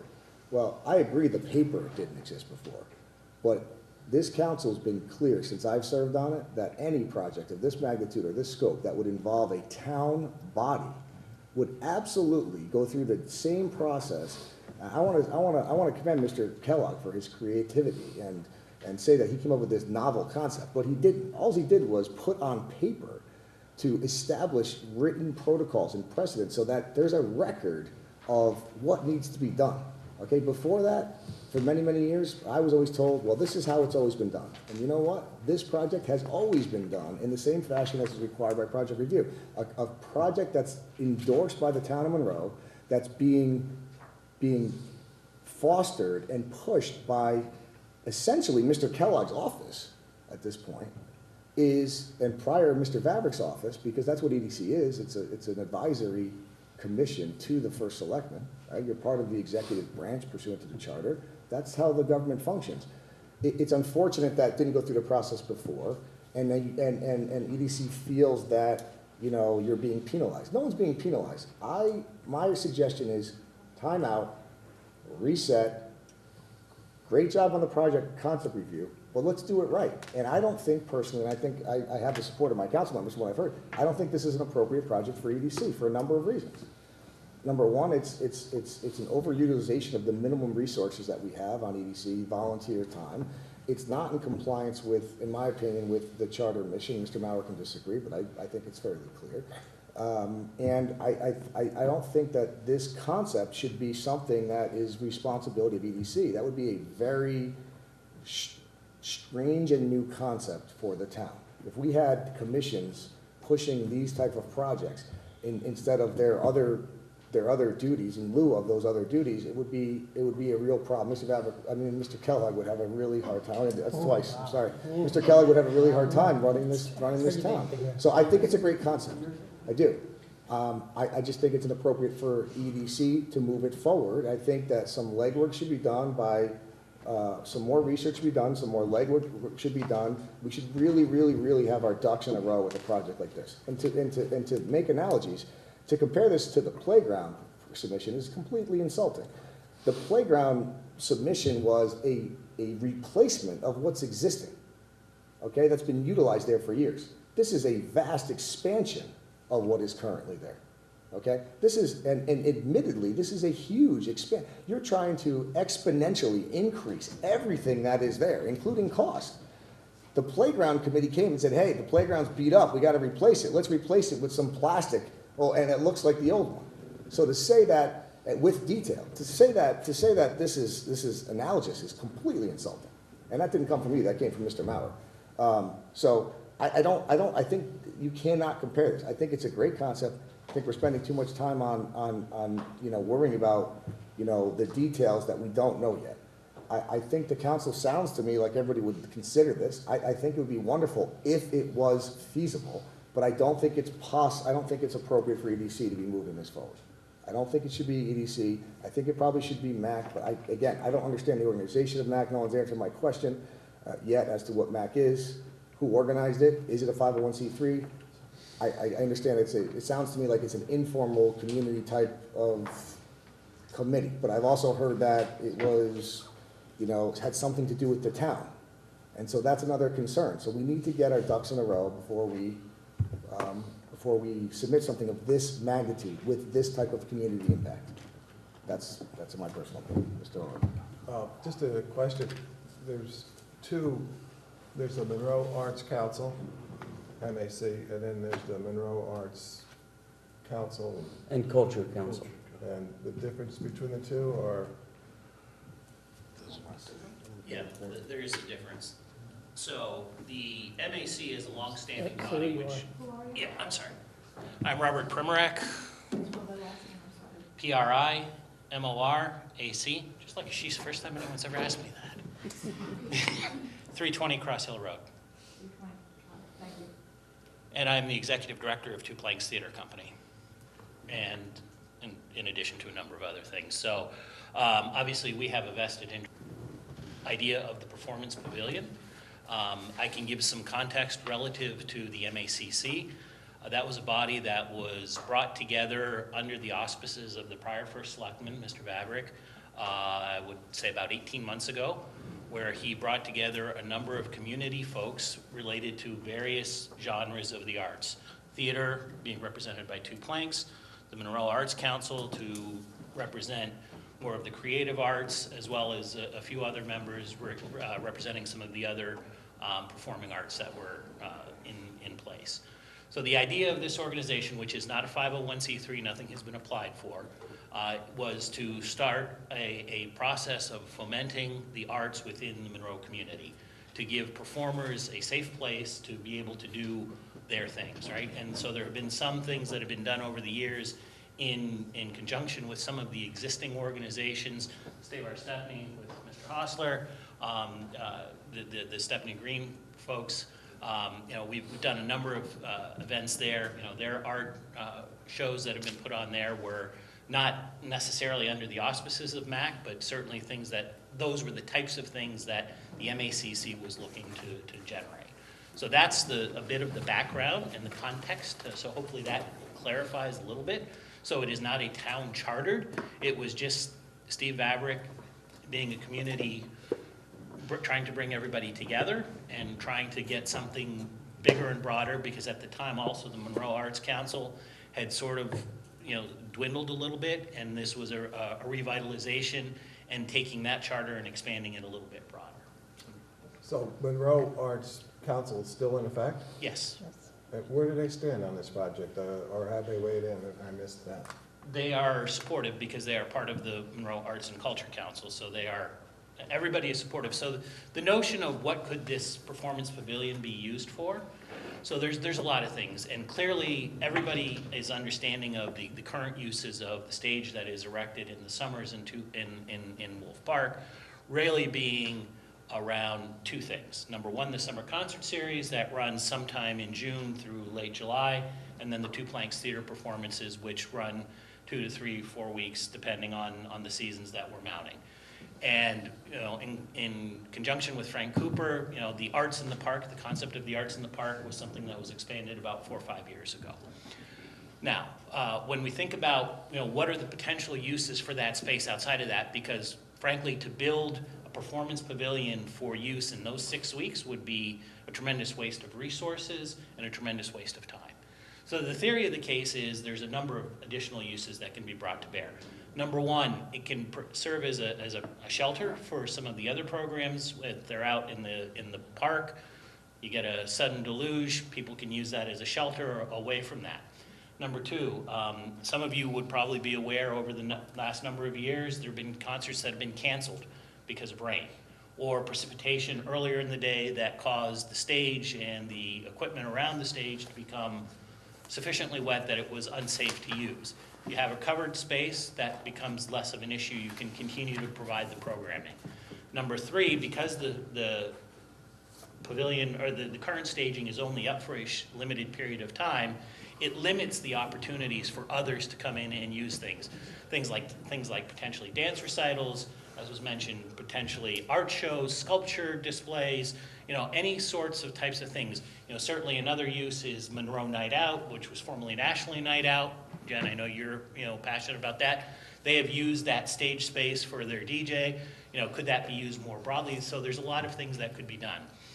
In response to Mr. Pasco's concerns, and I can certainly acknowledge, that there can be concern living on Cross Hills. Sometimes I can hear it at my house. So I'm aware that the sound can travel. One of the things that a more permanent structure would actually bring would be a better ability to control the sound and have a system that is more engineered and focused to prevent the leakage of that sound out into the more surrounding community and have it more focused into that natural amphitheater that we have with the way the hill comes up around that area. So those are, again, those are all absolutely valid concerns and need to be addressed, but I think the point that's been made is as a concept, right? Is this something that the town of Monroe and this esteemed body, is this something that you want people to continue to look into, or do you just think it's too big, too much, and it's not what we want, and so we should just drop it? And people can adjust accordingly. But I think that's really, the decision that's before you at this point, right? Because as Mr. Verma mentioned, right, as part of the new review process, the work that had been being done was brought to a halt in response to the absolutely valid process that's been instituted around having project review and more oversight. I completely support that, right? But at the same time, if we don't have approval to move forward in terms of, where is the line, I guess, is the question that the council wants to draw between what is the pre-work that is necessary to approve a concept versus what is the approval that the concept brings that then brings it to a planning stage, and that's when people are also expending more dollars for preparing those more detailed plans, and secondly, are they out in fundraising? The other question I wanted to address, I think the question has been asked, is where did the $3,500 or so that is currently in that restricted fund? I believe the vast majority of those funds were donated by Mr. Vavrick from the First Selectmen's Golf Tournament last summer. So I think that is where the vast majority of those funds. So it's not that people were out, passing a tin cup and saying, would you like to donate to the Performance Pavilion? I believe the majority of those funds came from there. So does that help answer any questions, context? It does. Okay. Why not MAC? Why EDC and not MAC? Right. My question as well. I will. Can MAC handle it? I think the organization would need to grow. I think, the fact that Ms. Verdisco has historically been the president of the MAC, right, as well as the chair of the EDC, there was a natural crossover with Mr. Vavrick's encouragement. I think that brought those together. Could the MAC handle it? I think with potentially some initial support from EDC and transitioning to a more fully organized organization, sure, why not? And the thing that comes, to my mind is just, for example, and it's not similar because it wasn't an expansion, but it kind of was, is like the turf field at right? By the time that came to council, there was so much finite detail with regards to that, and that entire project was spearheaded by a bunch of volunteers who ran around and did all the things that we're talking about, and I can tell you that they were well aware of, and again, you keep mentioning this new concept. This is not a new concept. This is a new piece of paper. Fair. It's not a new concept, because other projects have respected the process, albeit informally, call it, by getting proper information. So again, I think this is a great project, and I see no reason why the work cannot and should not continue. I have a really hard time with it being endorsed by the town council, being spearheaded by another arm of the town, the EDC.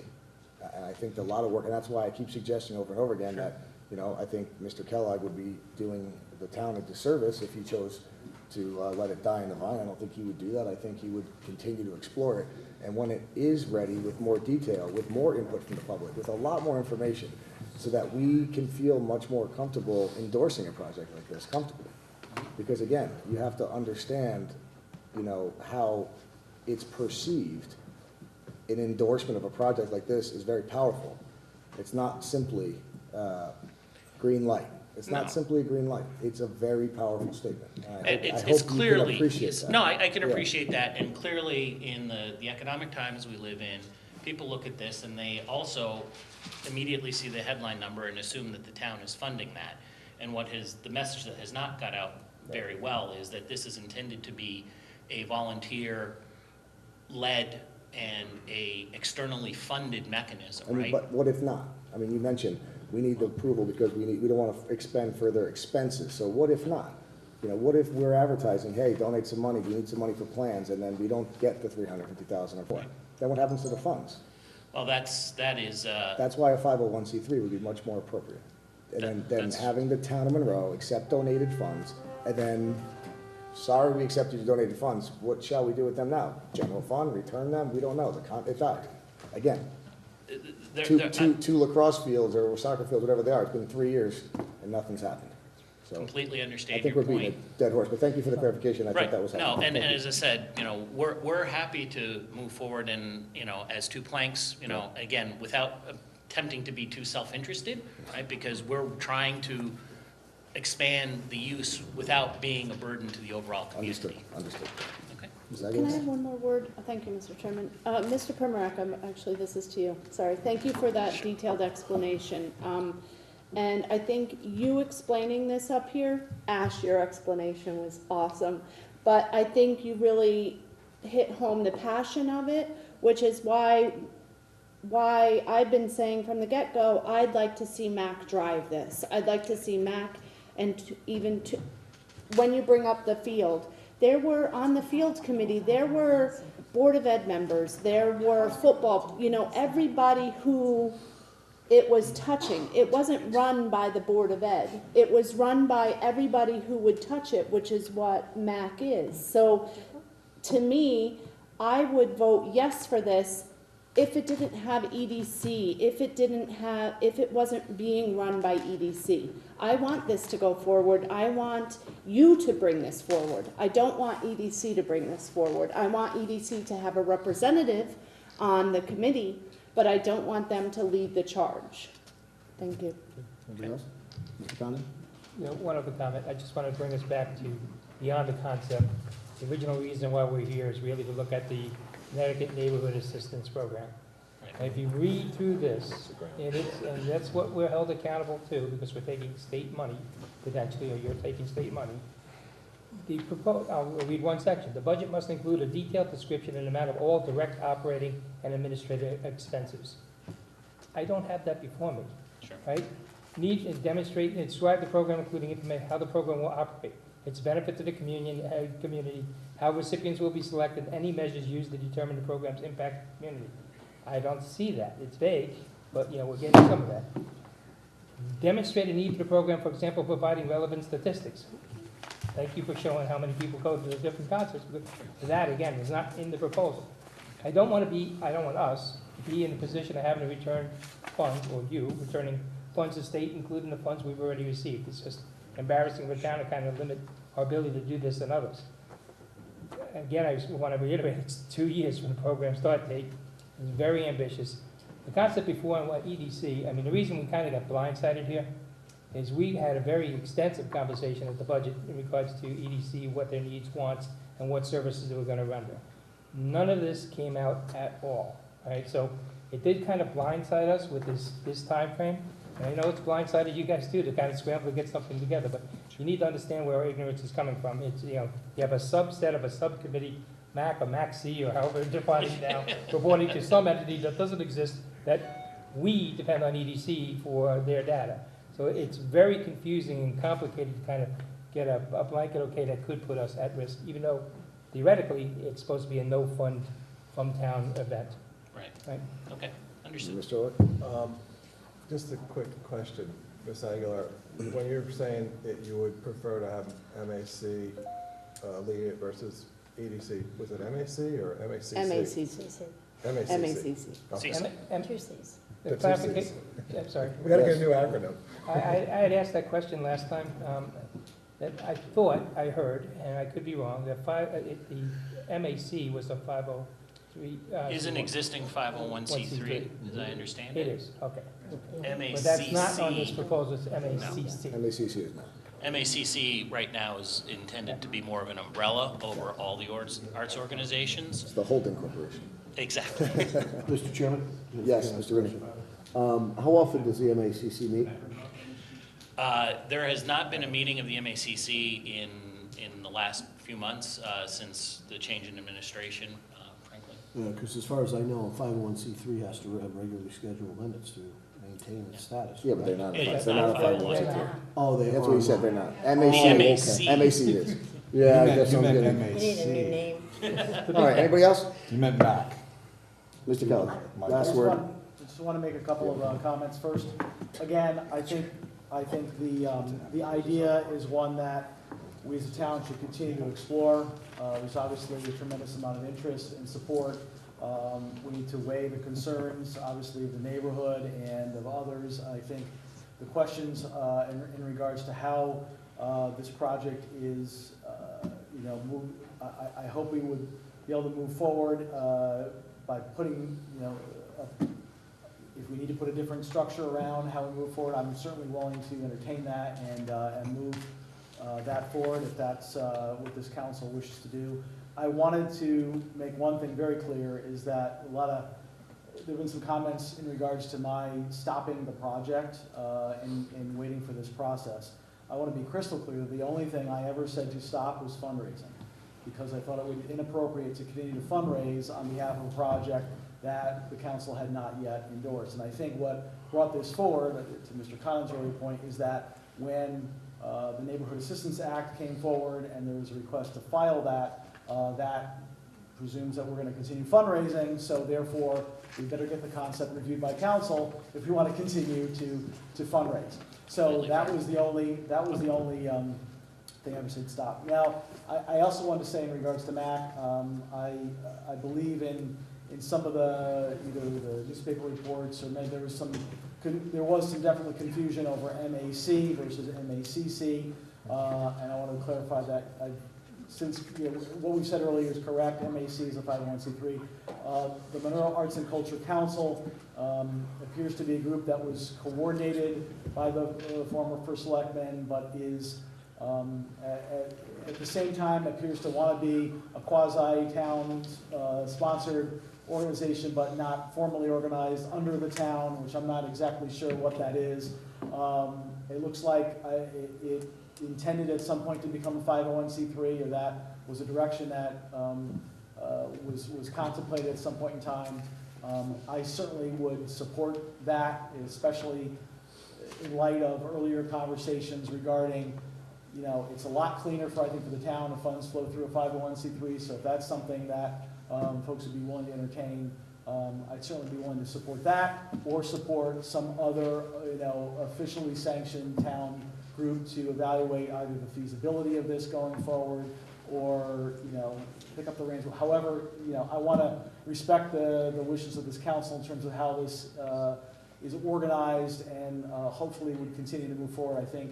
I don't think your decision here tonight is binary. I don't think it's necessarily an approve or deny. It's simply you're either saying, yes, we approve the concept, go forward and continue to fundraise, or no, we need more information, or we want it structured differently, and that provides me feedback to do just that. So I don't think, I don't think that it's a yes or no. Hopefully it's you're just providing some guidance on how we can continue to move this forward, and not necessarily closing the door on anything. So that's my feedback. Thank you, Mr. Kellogg. Ms. Martin? Yeah, Last just word. Yep, thanks, wow. My struggle, and I think a lot of us up here, is the balancing of the EDC involvement and the conceptual, that this is just a concept, an idea. And I struggle with that because I support the concept. I think that we all do. So my advice for, what it's worth, I think MAC, if they are able to let the word out that this is what they'd like to do, we need help from the community. I mean, Rob, you know this town, volunteers will, come out of the woodwork, and get a nonprofit. I understand it's only a few weeks. And shift the emphasis onto your organization, because there, I think, is where the support is. That's to take nothing away from EDC, and they've done, a lot of, groundwork, but that's the community spirit. That's Monroe, really. And I think we could all get behind that. So, the concept is great. Let's move it somewhere else and continue on with that concept. Well said, Ms. Martin. Mr. Chairman? I told Ms. Martin it would be the last word, so I apologize, Mr. Condon. We're gonna move on. Okay.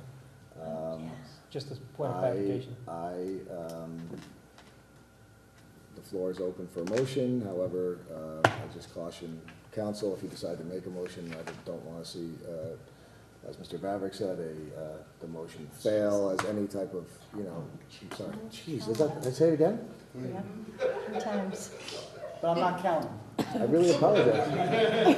But he does have scratch marks over here. What did you do to him today? I might need to get checked out after this meeting. I don't know. Little hash You're a brown. doctor now? Dehydrated. ISO, You call it, it's aspartame. the EMS commission here? All right. As Mr. Kellogg said, I would just caution council, I don't want a vote, to be indicative of our consensus. So, floor is open for a motion.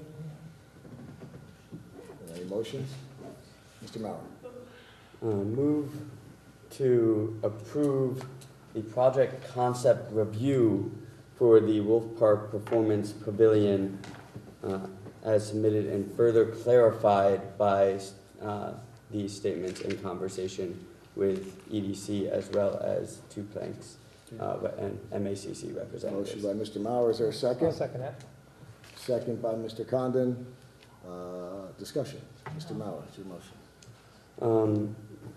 I feel that we have very tirelessly gone over this, but I do want to make one statement, and that if as our selectman has said, as many council members have said, that this is the confusion as to what MACC is as this quasi, somewhat appointed, somewhat government appointed by our previous administration, but made up of different communities, does not fall under unofficial body organized to promote economic development, in this case through the arts.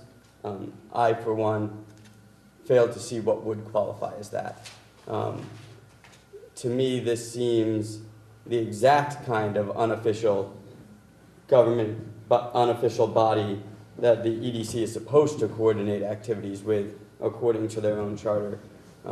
And without further clarification, I would fail to see how anything could possibly qualify as that if MACC does not. Ms. Aguilar. I'm sorry, Mr. Mauer.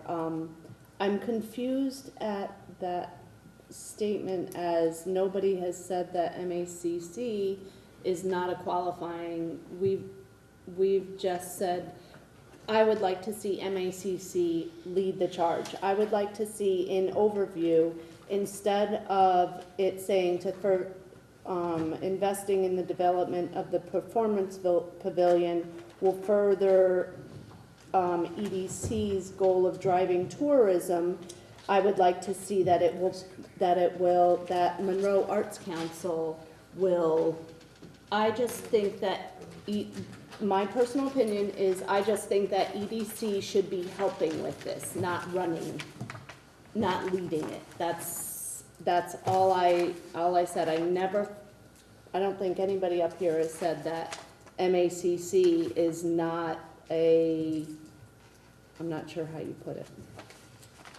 If I may respond, Mr. Chairman. Derogatory. Again, just, I'd like to have each member have an opportunity to speak before we have a response. Any further comments? I'm just gonna, I'm gonna reiterate, I think it's a good idea. I think it's lacking proper structure and organization. I do not support EDC utilizing its time, resources. I don't think it's compliant with its charge. I'd love to see it restructured and coordinated properly by Mr. Kellogg. You know, I encourage it to come back before council in a tighter, more defined presentation. I think, to Mr. Mauer's point, it's very clear to me that MAC is extremely unorganized. And I don't mean that in a negative way. I mean that it was admittedly an umbrella group of unknown members. And I'm confident Mr. Mauer cannot sit here and tell me who makes up MAC. And for him to consider and make a motion before this council authorizing the project and move forward with a group of unknown individuals, I think would be irresponsible for us to consider that. Again, great project, great idea. I say restructure it, back to the drawing board, tighten it up, bring it back here so that we can support it. And support it properly with proper direction to not only you, but to the community so they understand what our support is of. And our support would be of simply what you're looking for. Green light, move forward. If it comes together, if the community approves it, if the department heads approve it, let's see what is viable and then we can make a decision. So that's my statement. Anybody else? Mr. Mauer?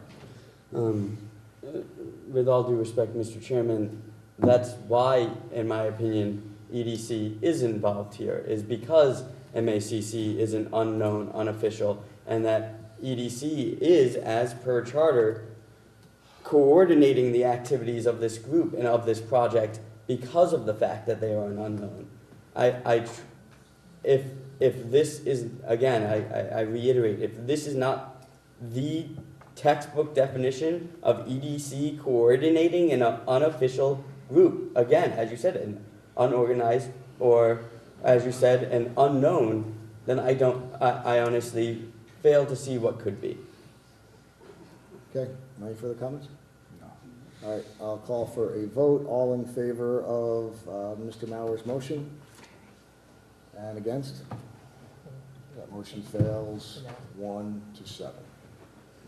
So we will, thank you very much, gentlemen, for your presentation. We will move on to C. It's on the agenda. That's the Neighborhood Assistance Act Program application for EDC. It's ripe for discussion. Obviously, I think it's moot at this point based upon that motion failing, but it's there if anybody wants to say anything. Motions, nothing. Okay, moving on to D, Charter Spectrum Fiber Optic Network Services Agreement. Just give me a moment to organize.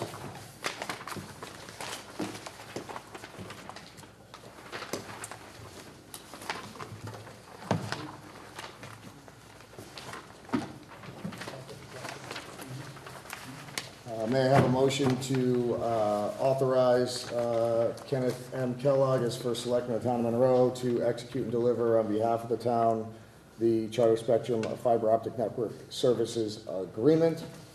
So moved. Motion by Mr. Reed. Is there a second by Mr. Condon? Mr. Kellogg.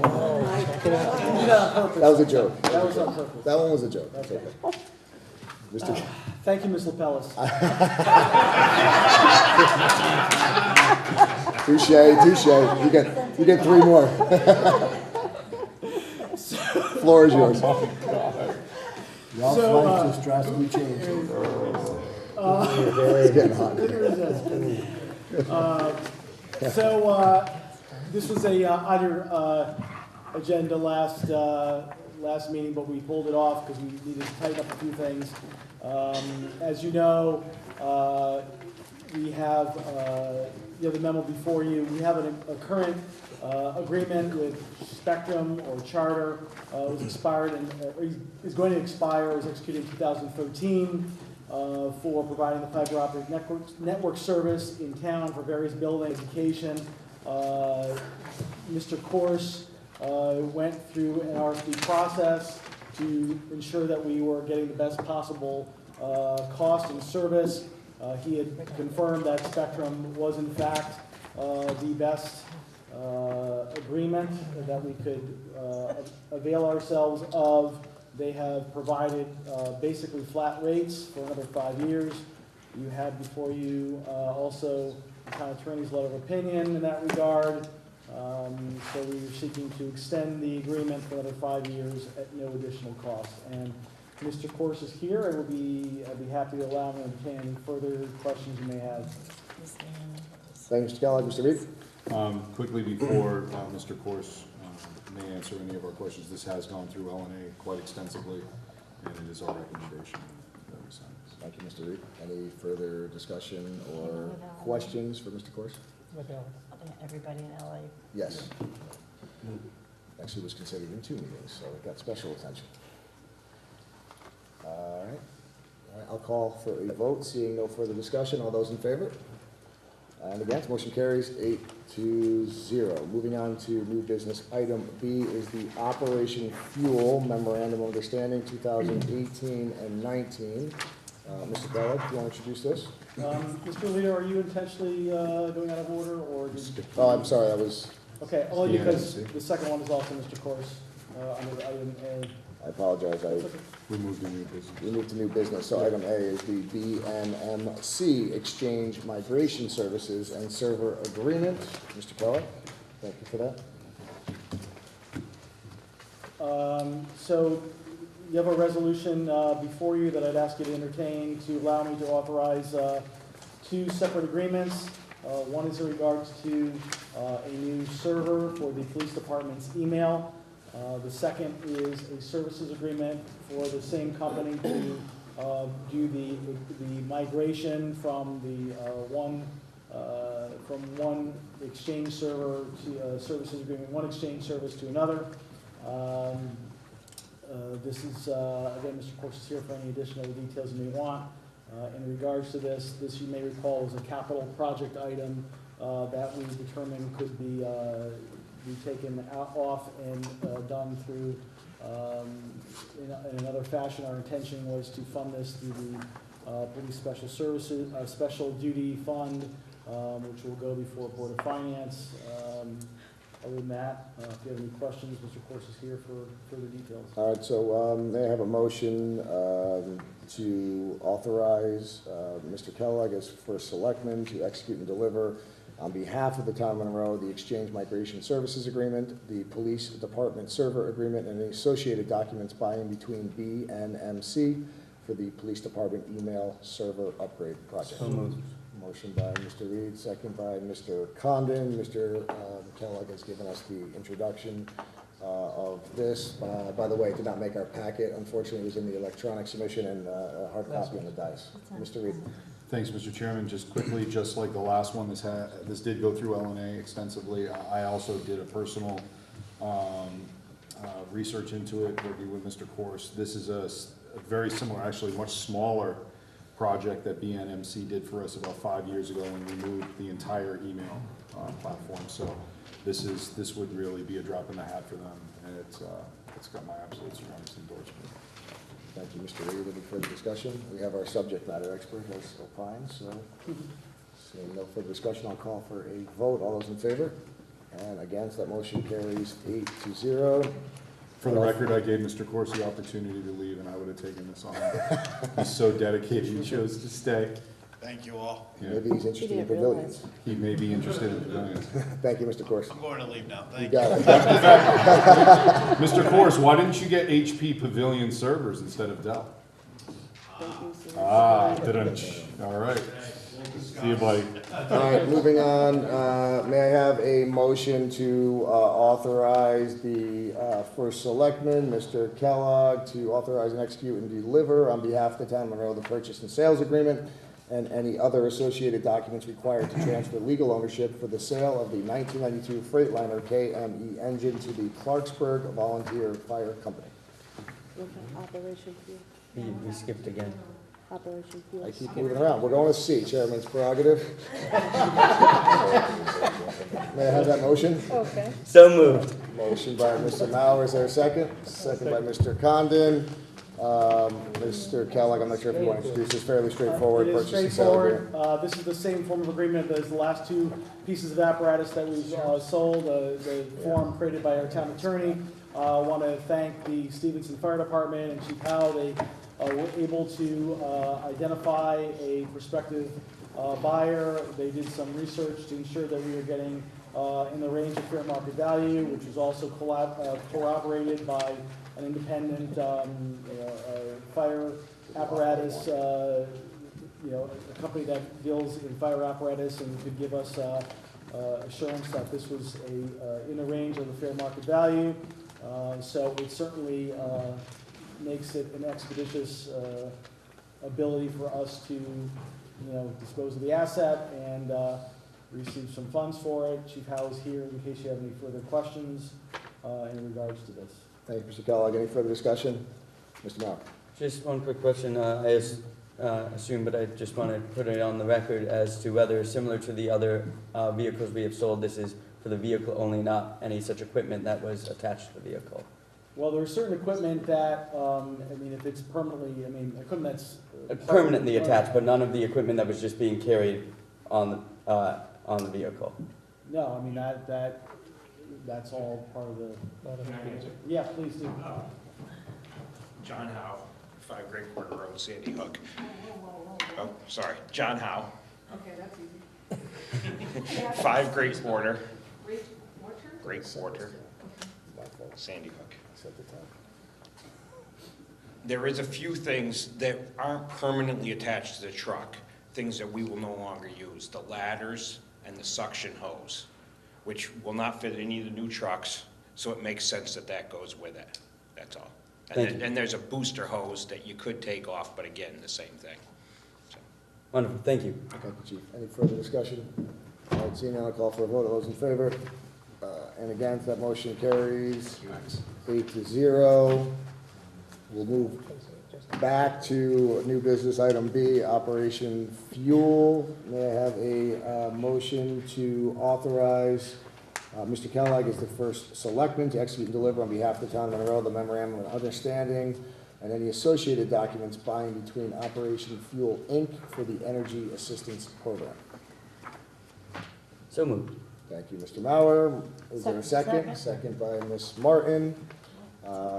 Mr. Kellogg, if you'd like to introduce this, very straightforward. Thank you. Again, straightforward. This is an MOU for Operation Fuel for them to provide additional resources and funding for the standard, for the great work that's done in our social services department to address those who have who are in hardship cases that we support through this effort, through things like Project Warmth, to provide fuel to needy individuals. And this is a standard grant that is ours to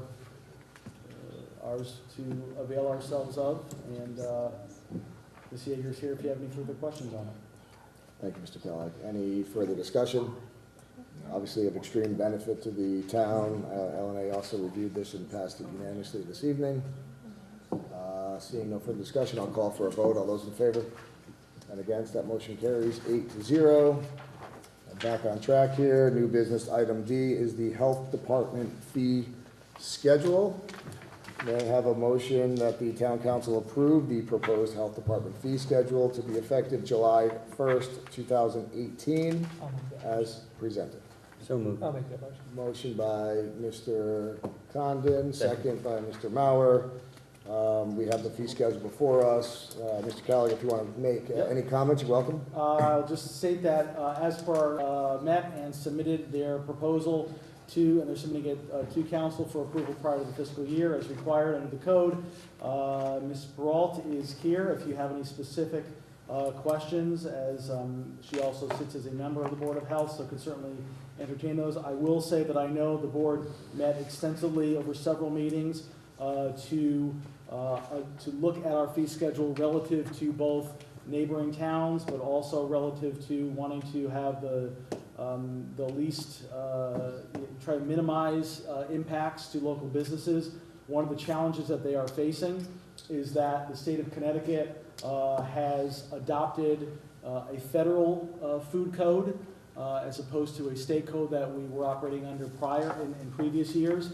Part of that, although there's still 4 classes of service, those classes, they mean different things now. So the level of inspection, the level of workload is now different, in many cases more intense. So we felt that, and I know looking at some of the neighboring communities, I think our fees were not out of line. Some have not yet addressed all of the FDA food code requirements, but those that have, I think, I've seen even larger increases in some of those areas. Other than that, I defer to Ms. Brault for any specific questions you may have in regards to some of these changes. There is a couple fees that they're also eliminating, or a few fees they're eliminating as well. Thank you, Mr. Kellogg. Ms. Martin. Just a couple quick questions for Ms. Brown. In food service license, there's some big jumps in the class 1, class 2. Is that from research with other towns? Well, these classifications, you'll see similar jumps, as you can tell from the fee schedule previously. And these jumps, in the past and even now, it kind of harks back to how many inspections do you do? A class 1 is 1 inspection a year, class 2 is 2 inspections a year. So part of it is staff time to do those inspections.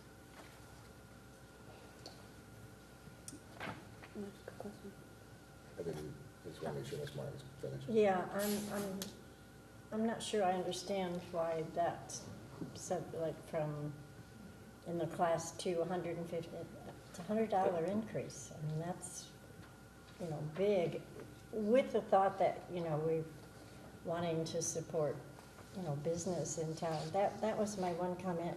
And the other one was just a clarification of, liquor control permit is, we don't do that anymore? Well, basically, it's a sign-off by the health department. It's just a file review. And so we decided to take it off the fee schedule because we've never signed off on a liquor permit since I've been here. Are we required to sign off? Yep. When they do come to us, yes. But it's a matter of the customer coming to the counter, bringing their forms. We confirm in the file that they are a licensed food service establishment and they meet specific requirements, and then we sign off on the paper, on their It's a application. 5-minute process. Okay. It's a paper And they don't process. have to do that yearly, or? No, No. it's a Oh, one-shot it's a deal. one-shot thing? Okay. See, that what's happened with the whole class system, it's completely changed.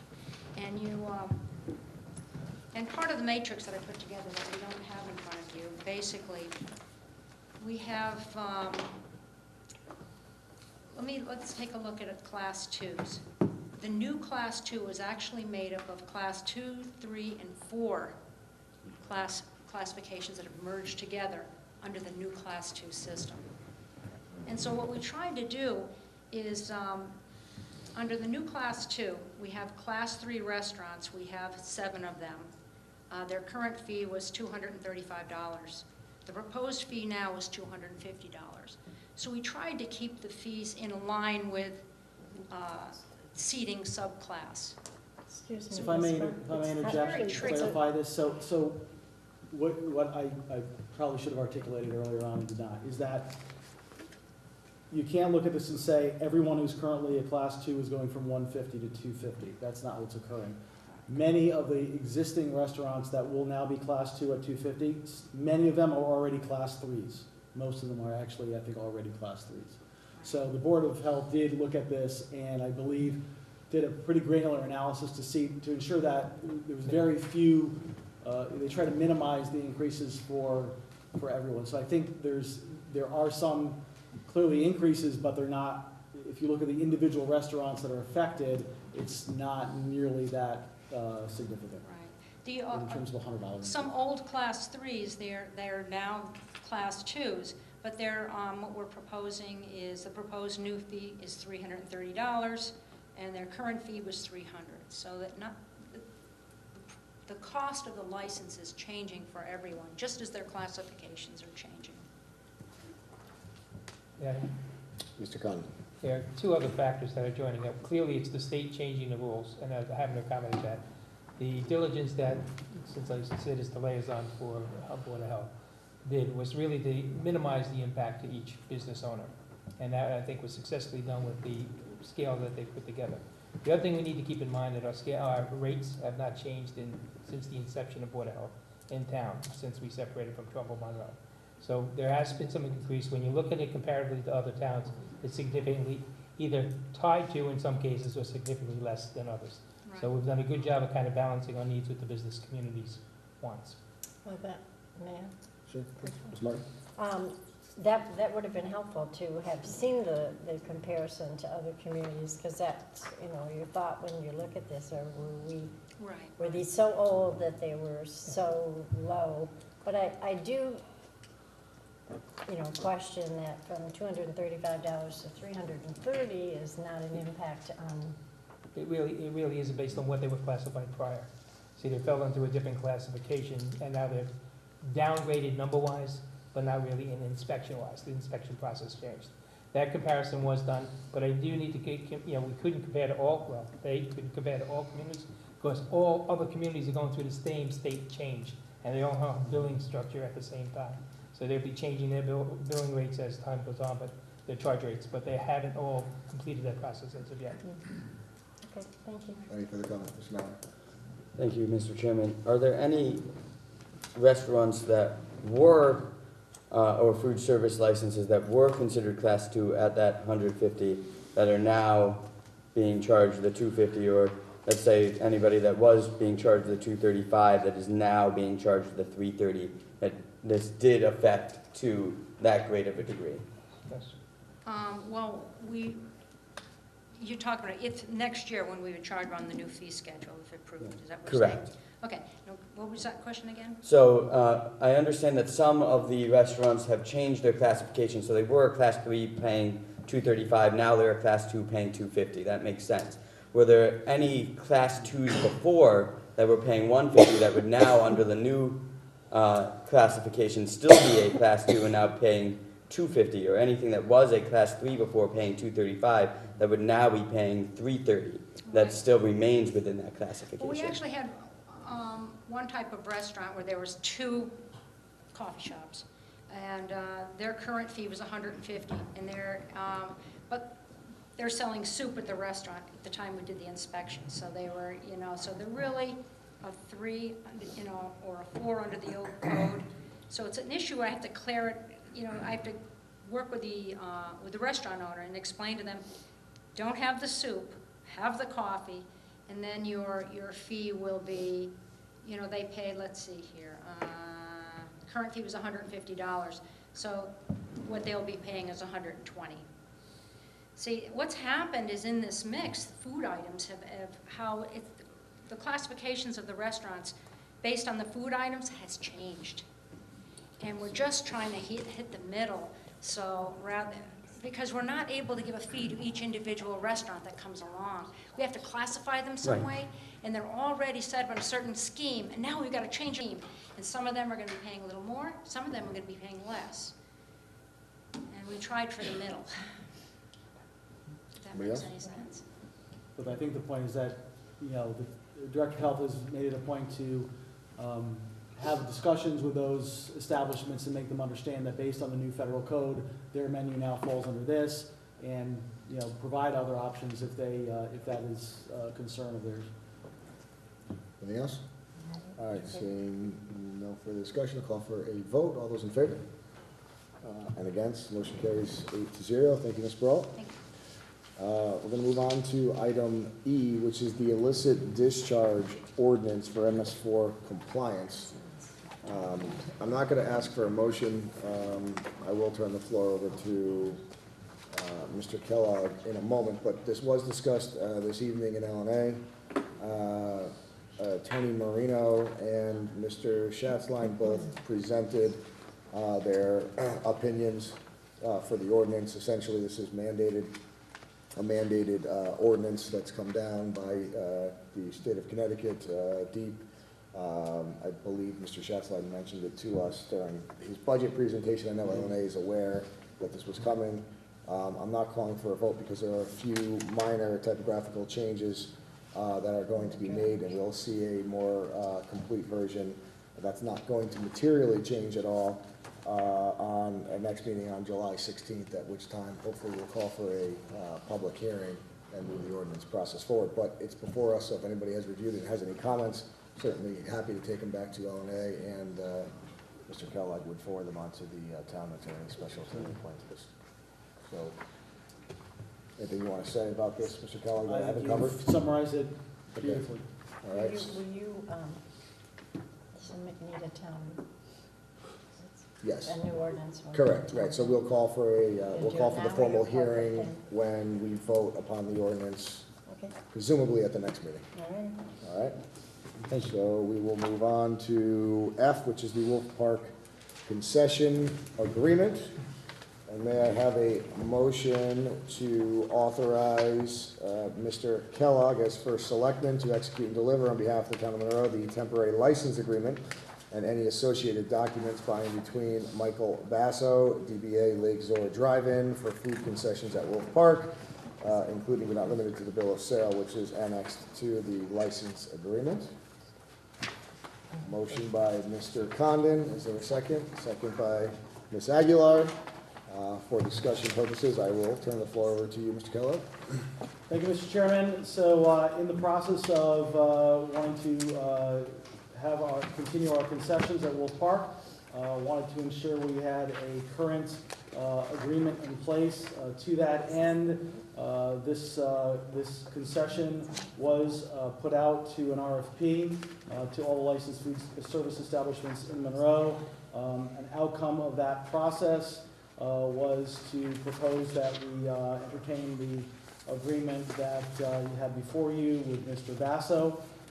This would be for the current, we would like to move expeditiously to get those concessions back up and running. So the intent was to try to get this done as soon as possible so we can provide the service again. The agreement was crafted by our town attorney, so can certainly attest that it was his work product, so I did not find it necessary for him to provide any further correspondence in that regard.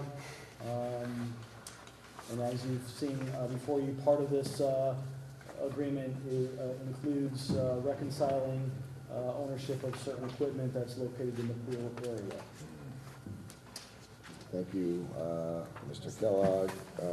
Again, this was reviewed in LNA and approved with just one caveat. I will mention that there were some comments as to some formatting issues that took place. There's a lot of hyphenated words that probably previously were, existed on different lines, and there are a few other grammatical changes. Nothing material, but I just asked that before it be presented to Mr. Bass, so that it just have one more read through just to clarify those typographical mistakes. But other than that, it was pretty clean in LNA, right, Ms. Aguilar?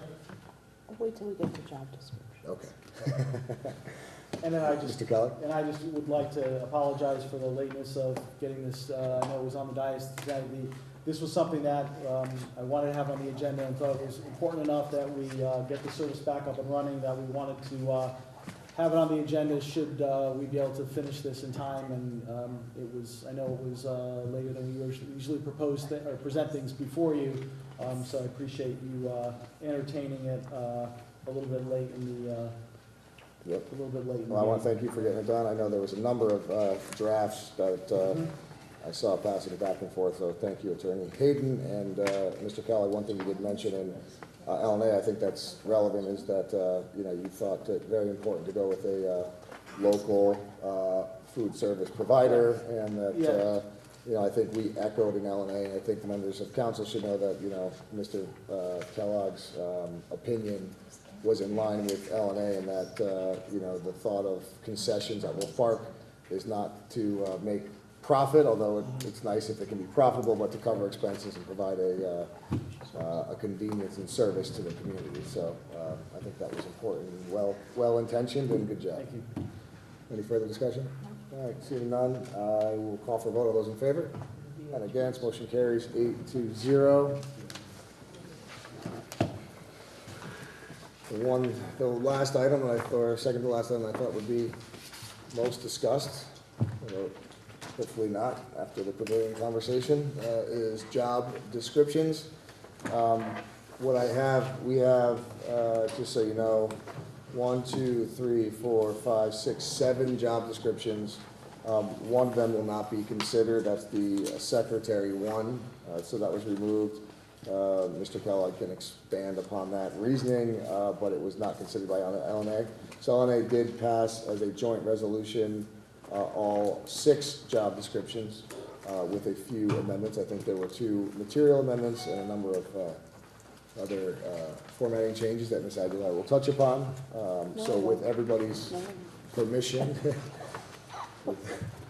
with everybody's permission, I'd like to do this as a large singular resolution with the amendments as they are identified.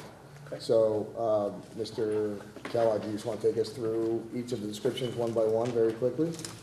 Sure, I would be happy to. Thank you, Mr. Chairman. So, preface the overall discussion with the impetus of this effort was, as you know, the town planner position, which had been defunded several years ago and was funded in the budget process for the upcoming fiscal year. So in the process of wanting to post that position and to begin recruiting and also make it in line with the vision, as I articulated in the budget process, to have overall oversight for the land use departments, the permitting process, implementing technology for such process, and identifying ways to continue to improve and streamline the land use departments.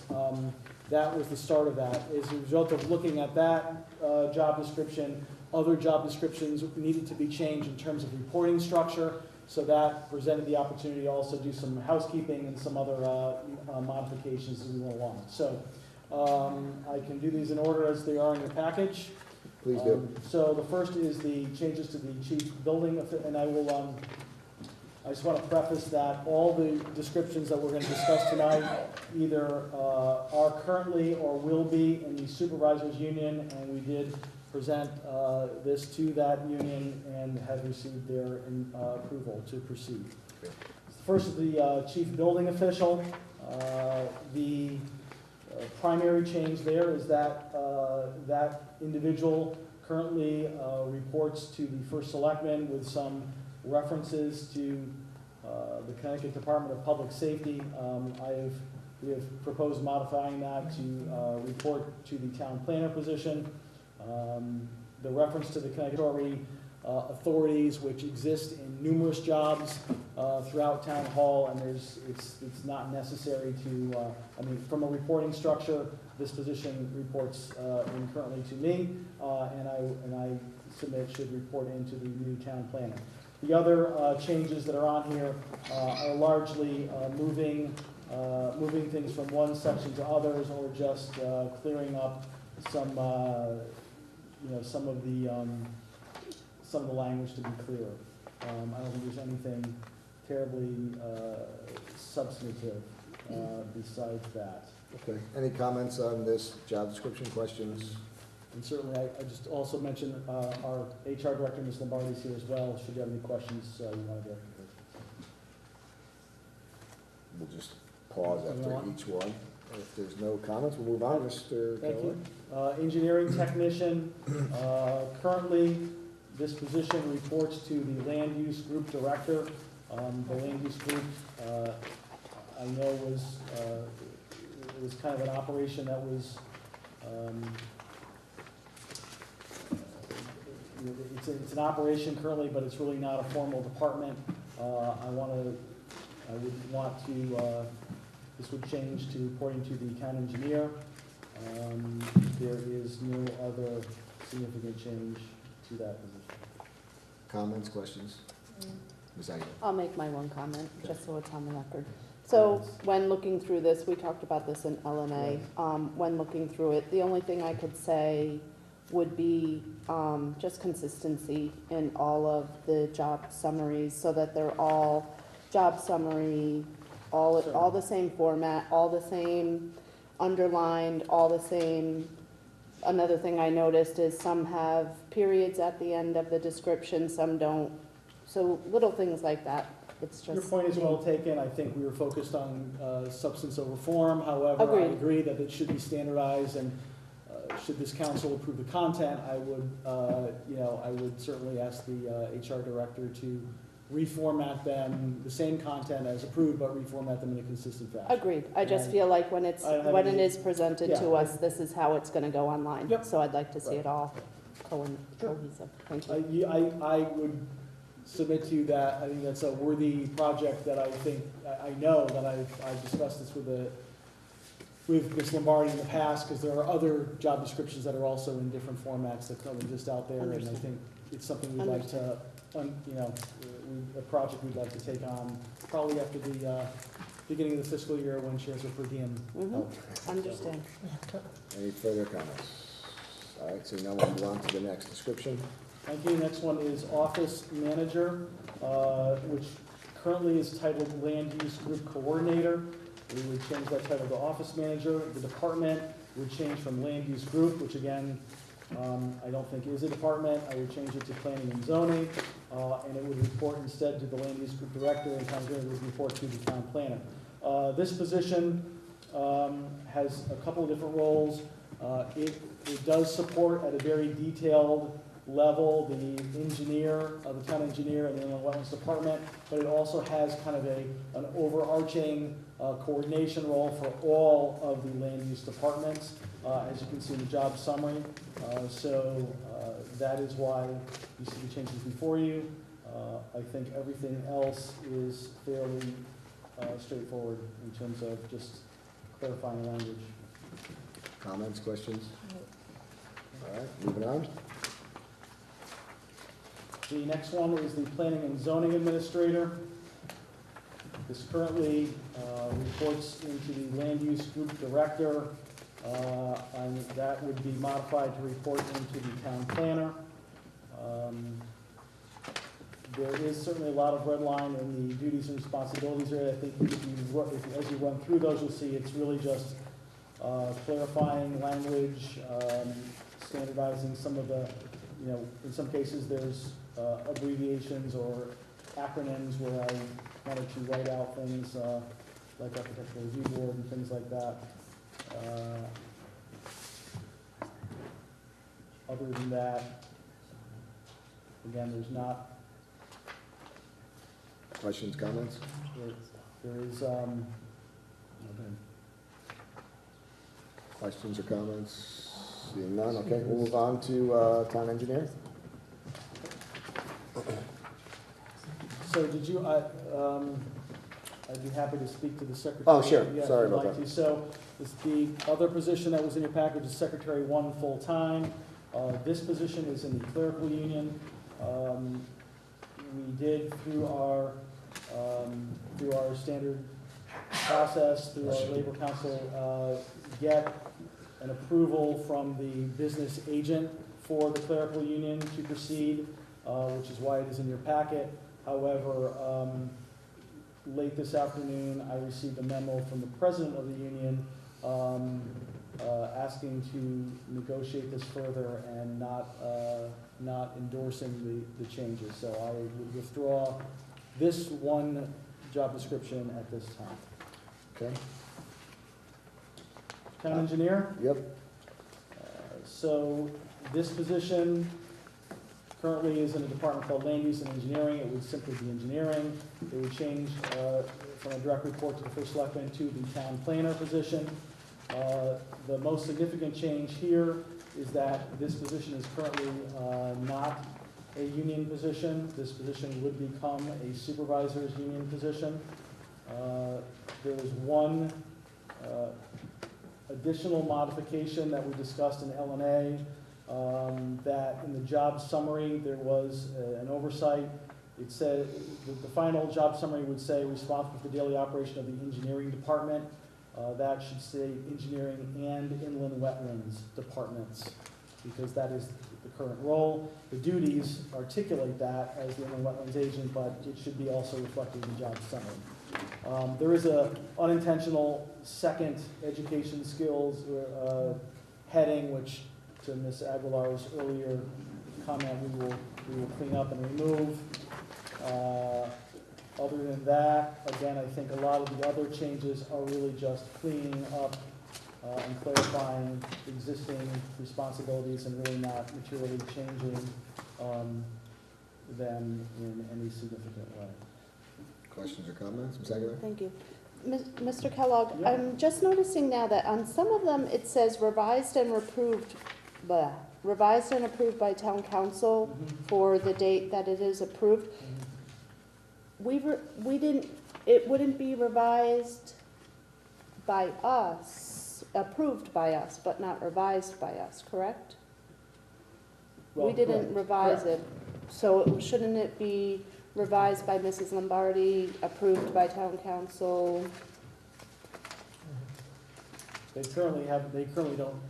On the that's- old, a lot on of the, ones on don't say the, anything, but we could certainly, on the old ones, it says revised by her. yeah, I don't think there's any intention to No, presume I'm that just, the council I'm just, revised it, but I could certainly, I think that's a good point. yeah, we could say, I think at the very least it helps track the right. department head who may have done it. Mhm. That's a good point. So we can, on all of them, we can clarify that. Okay. It's fine. No. Can I just Yeah. make one comment on that? The line for my signature is that when someone starts the job, we give them the job description, they sign it, and I sign it. okay, Right, so okay, we're just removing it from the job description, but obviously, okay, Right. okay. Okay. So we'll add that revision, all revisions that are made to these, we'll add Ms. Lombardi on the bottom printed, correct? And then we'll add approved by town council, yeah, I think we could, just for the book version and yeah, for an office copy at least. right. Okay, Or I would just say comments? revised by the Human Resources Department. I think that'd be That's, cleaner. I think that's fine. May I ask a question? Yes. Mr. Kellogg? Sure. Did you say that now the town engineer would become a union position now? That Did you is say correct.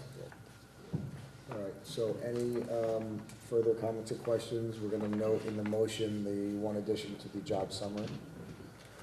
There's one more to. We have one more. I know, no, I know, I'm just saying for that one, that was one material change. Okay, moving on. We have the last one, Mr. Kelly. So the last one is the town planner position. So, this position, would, continue to report to the first selectman. The substantive change in this position as the position reporting directly to me and overseeing all these other departments, this position would move from the union to a non-union position. The responsibilities, essential duties of the scene have been expanded to include the oversight of those departments, management leadership oversight for all the administration of planning and zoning, building and wetlands and engineering departments, oversight of the land use permitting process, ongoing assessment and evaluation of efficiencies and effectiveness, making recommendations to reduce permitting time, improving customer service, leading the technology and other special projects to support that, and then also providing technical assistance and leadership to support land use as necessary. The other, a lot of the other duties and responsibilities are slightly modified in terms of language, but are essentially the same. There was one other change that came out of L&A on page 2, the third bullet down. I'm in the red line version. Third bullet down serves as the town's liaison to the Monroe EDC. That should be clarified. It says serves as the town's land use department's liaison to the Monroe EDC. Just to clarify that that's all. It's limited in scope to that.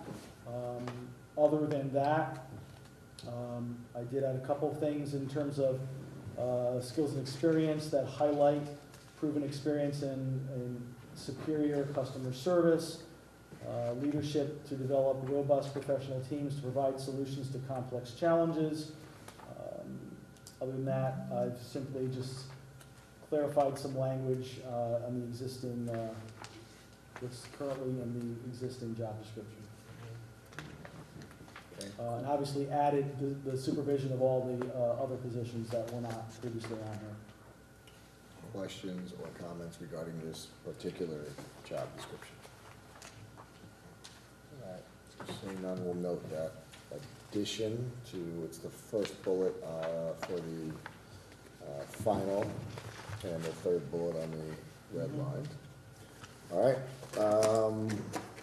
so may I have a motion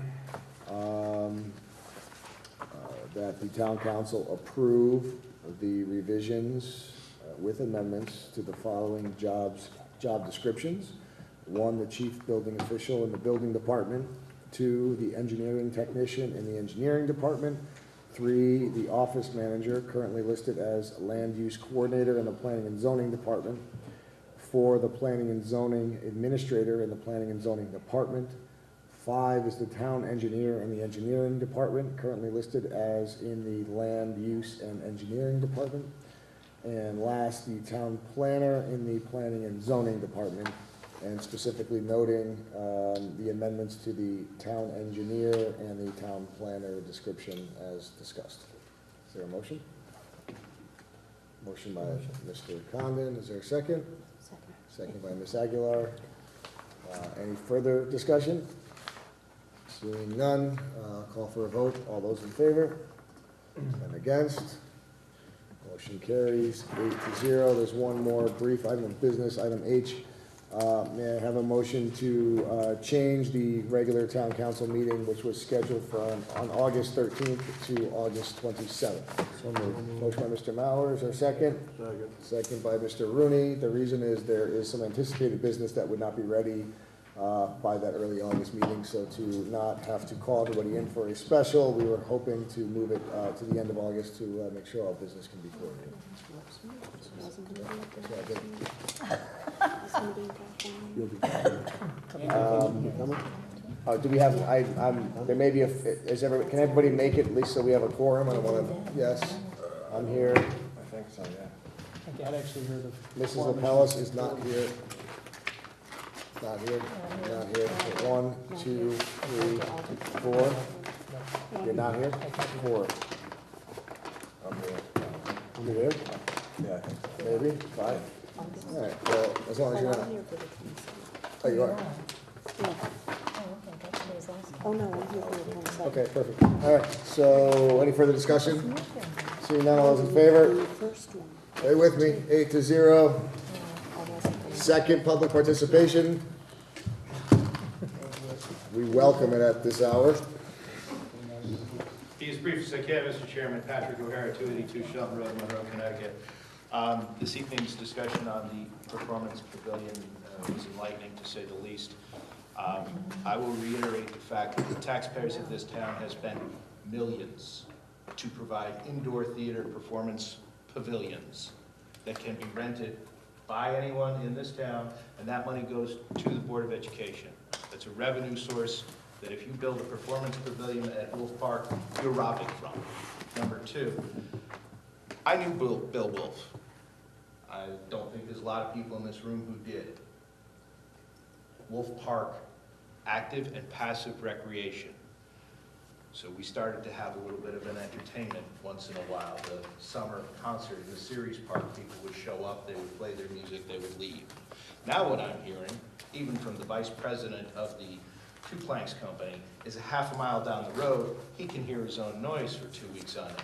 That's not acceptable. Residents have a right to enjoy their property. And whoever allowed this to start in the first place needs to be looked at and reprimanded. Because the neighbors have a right to enjoy their property. And whether you want to run it through EDC or Parks and Rec, or I don't care who, people have a right to enjoy their property.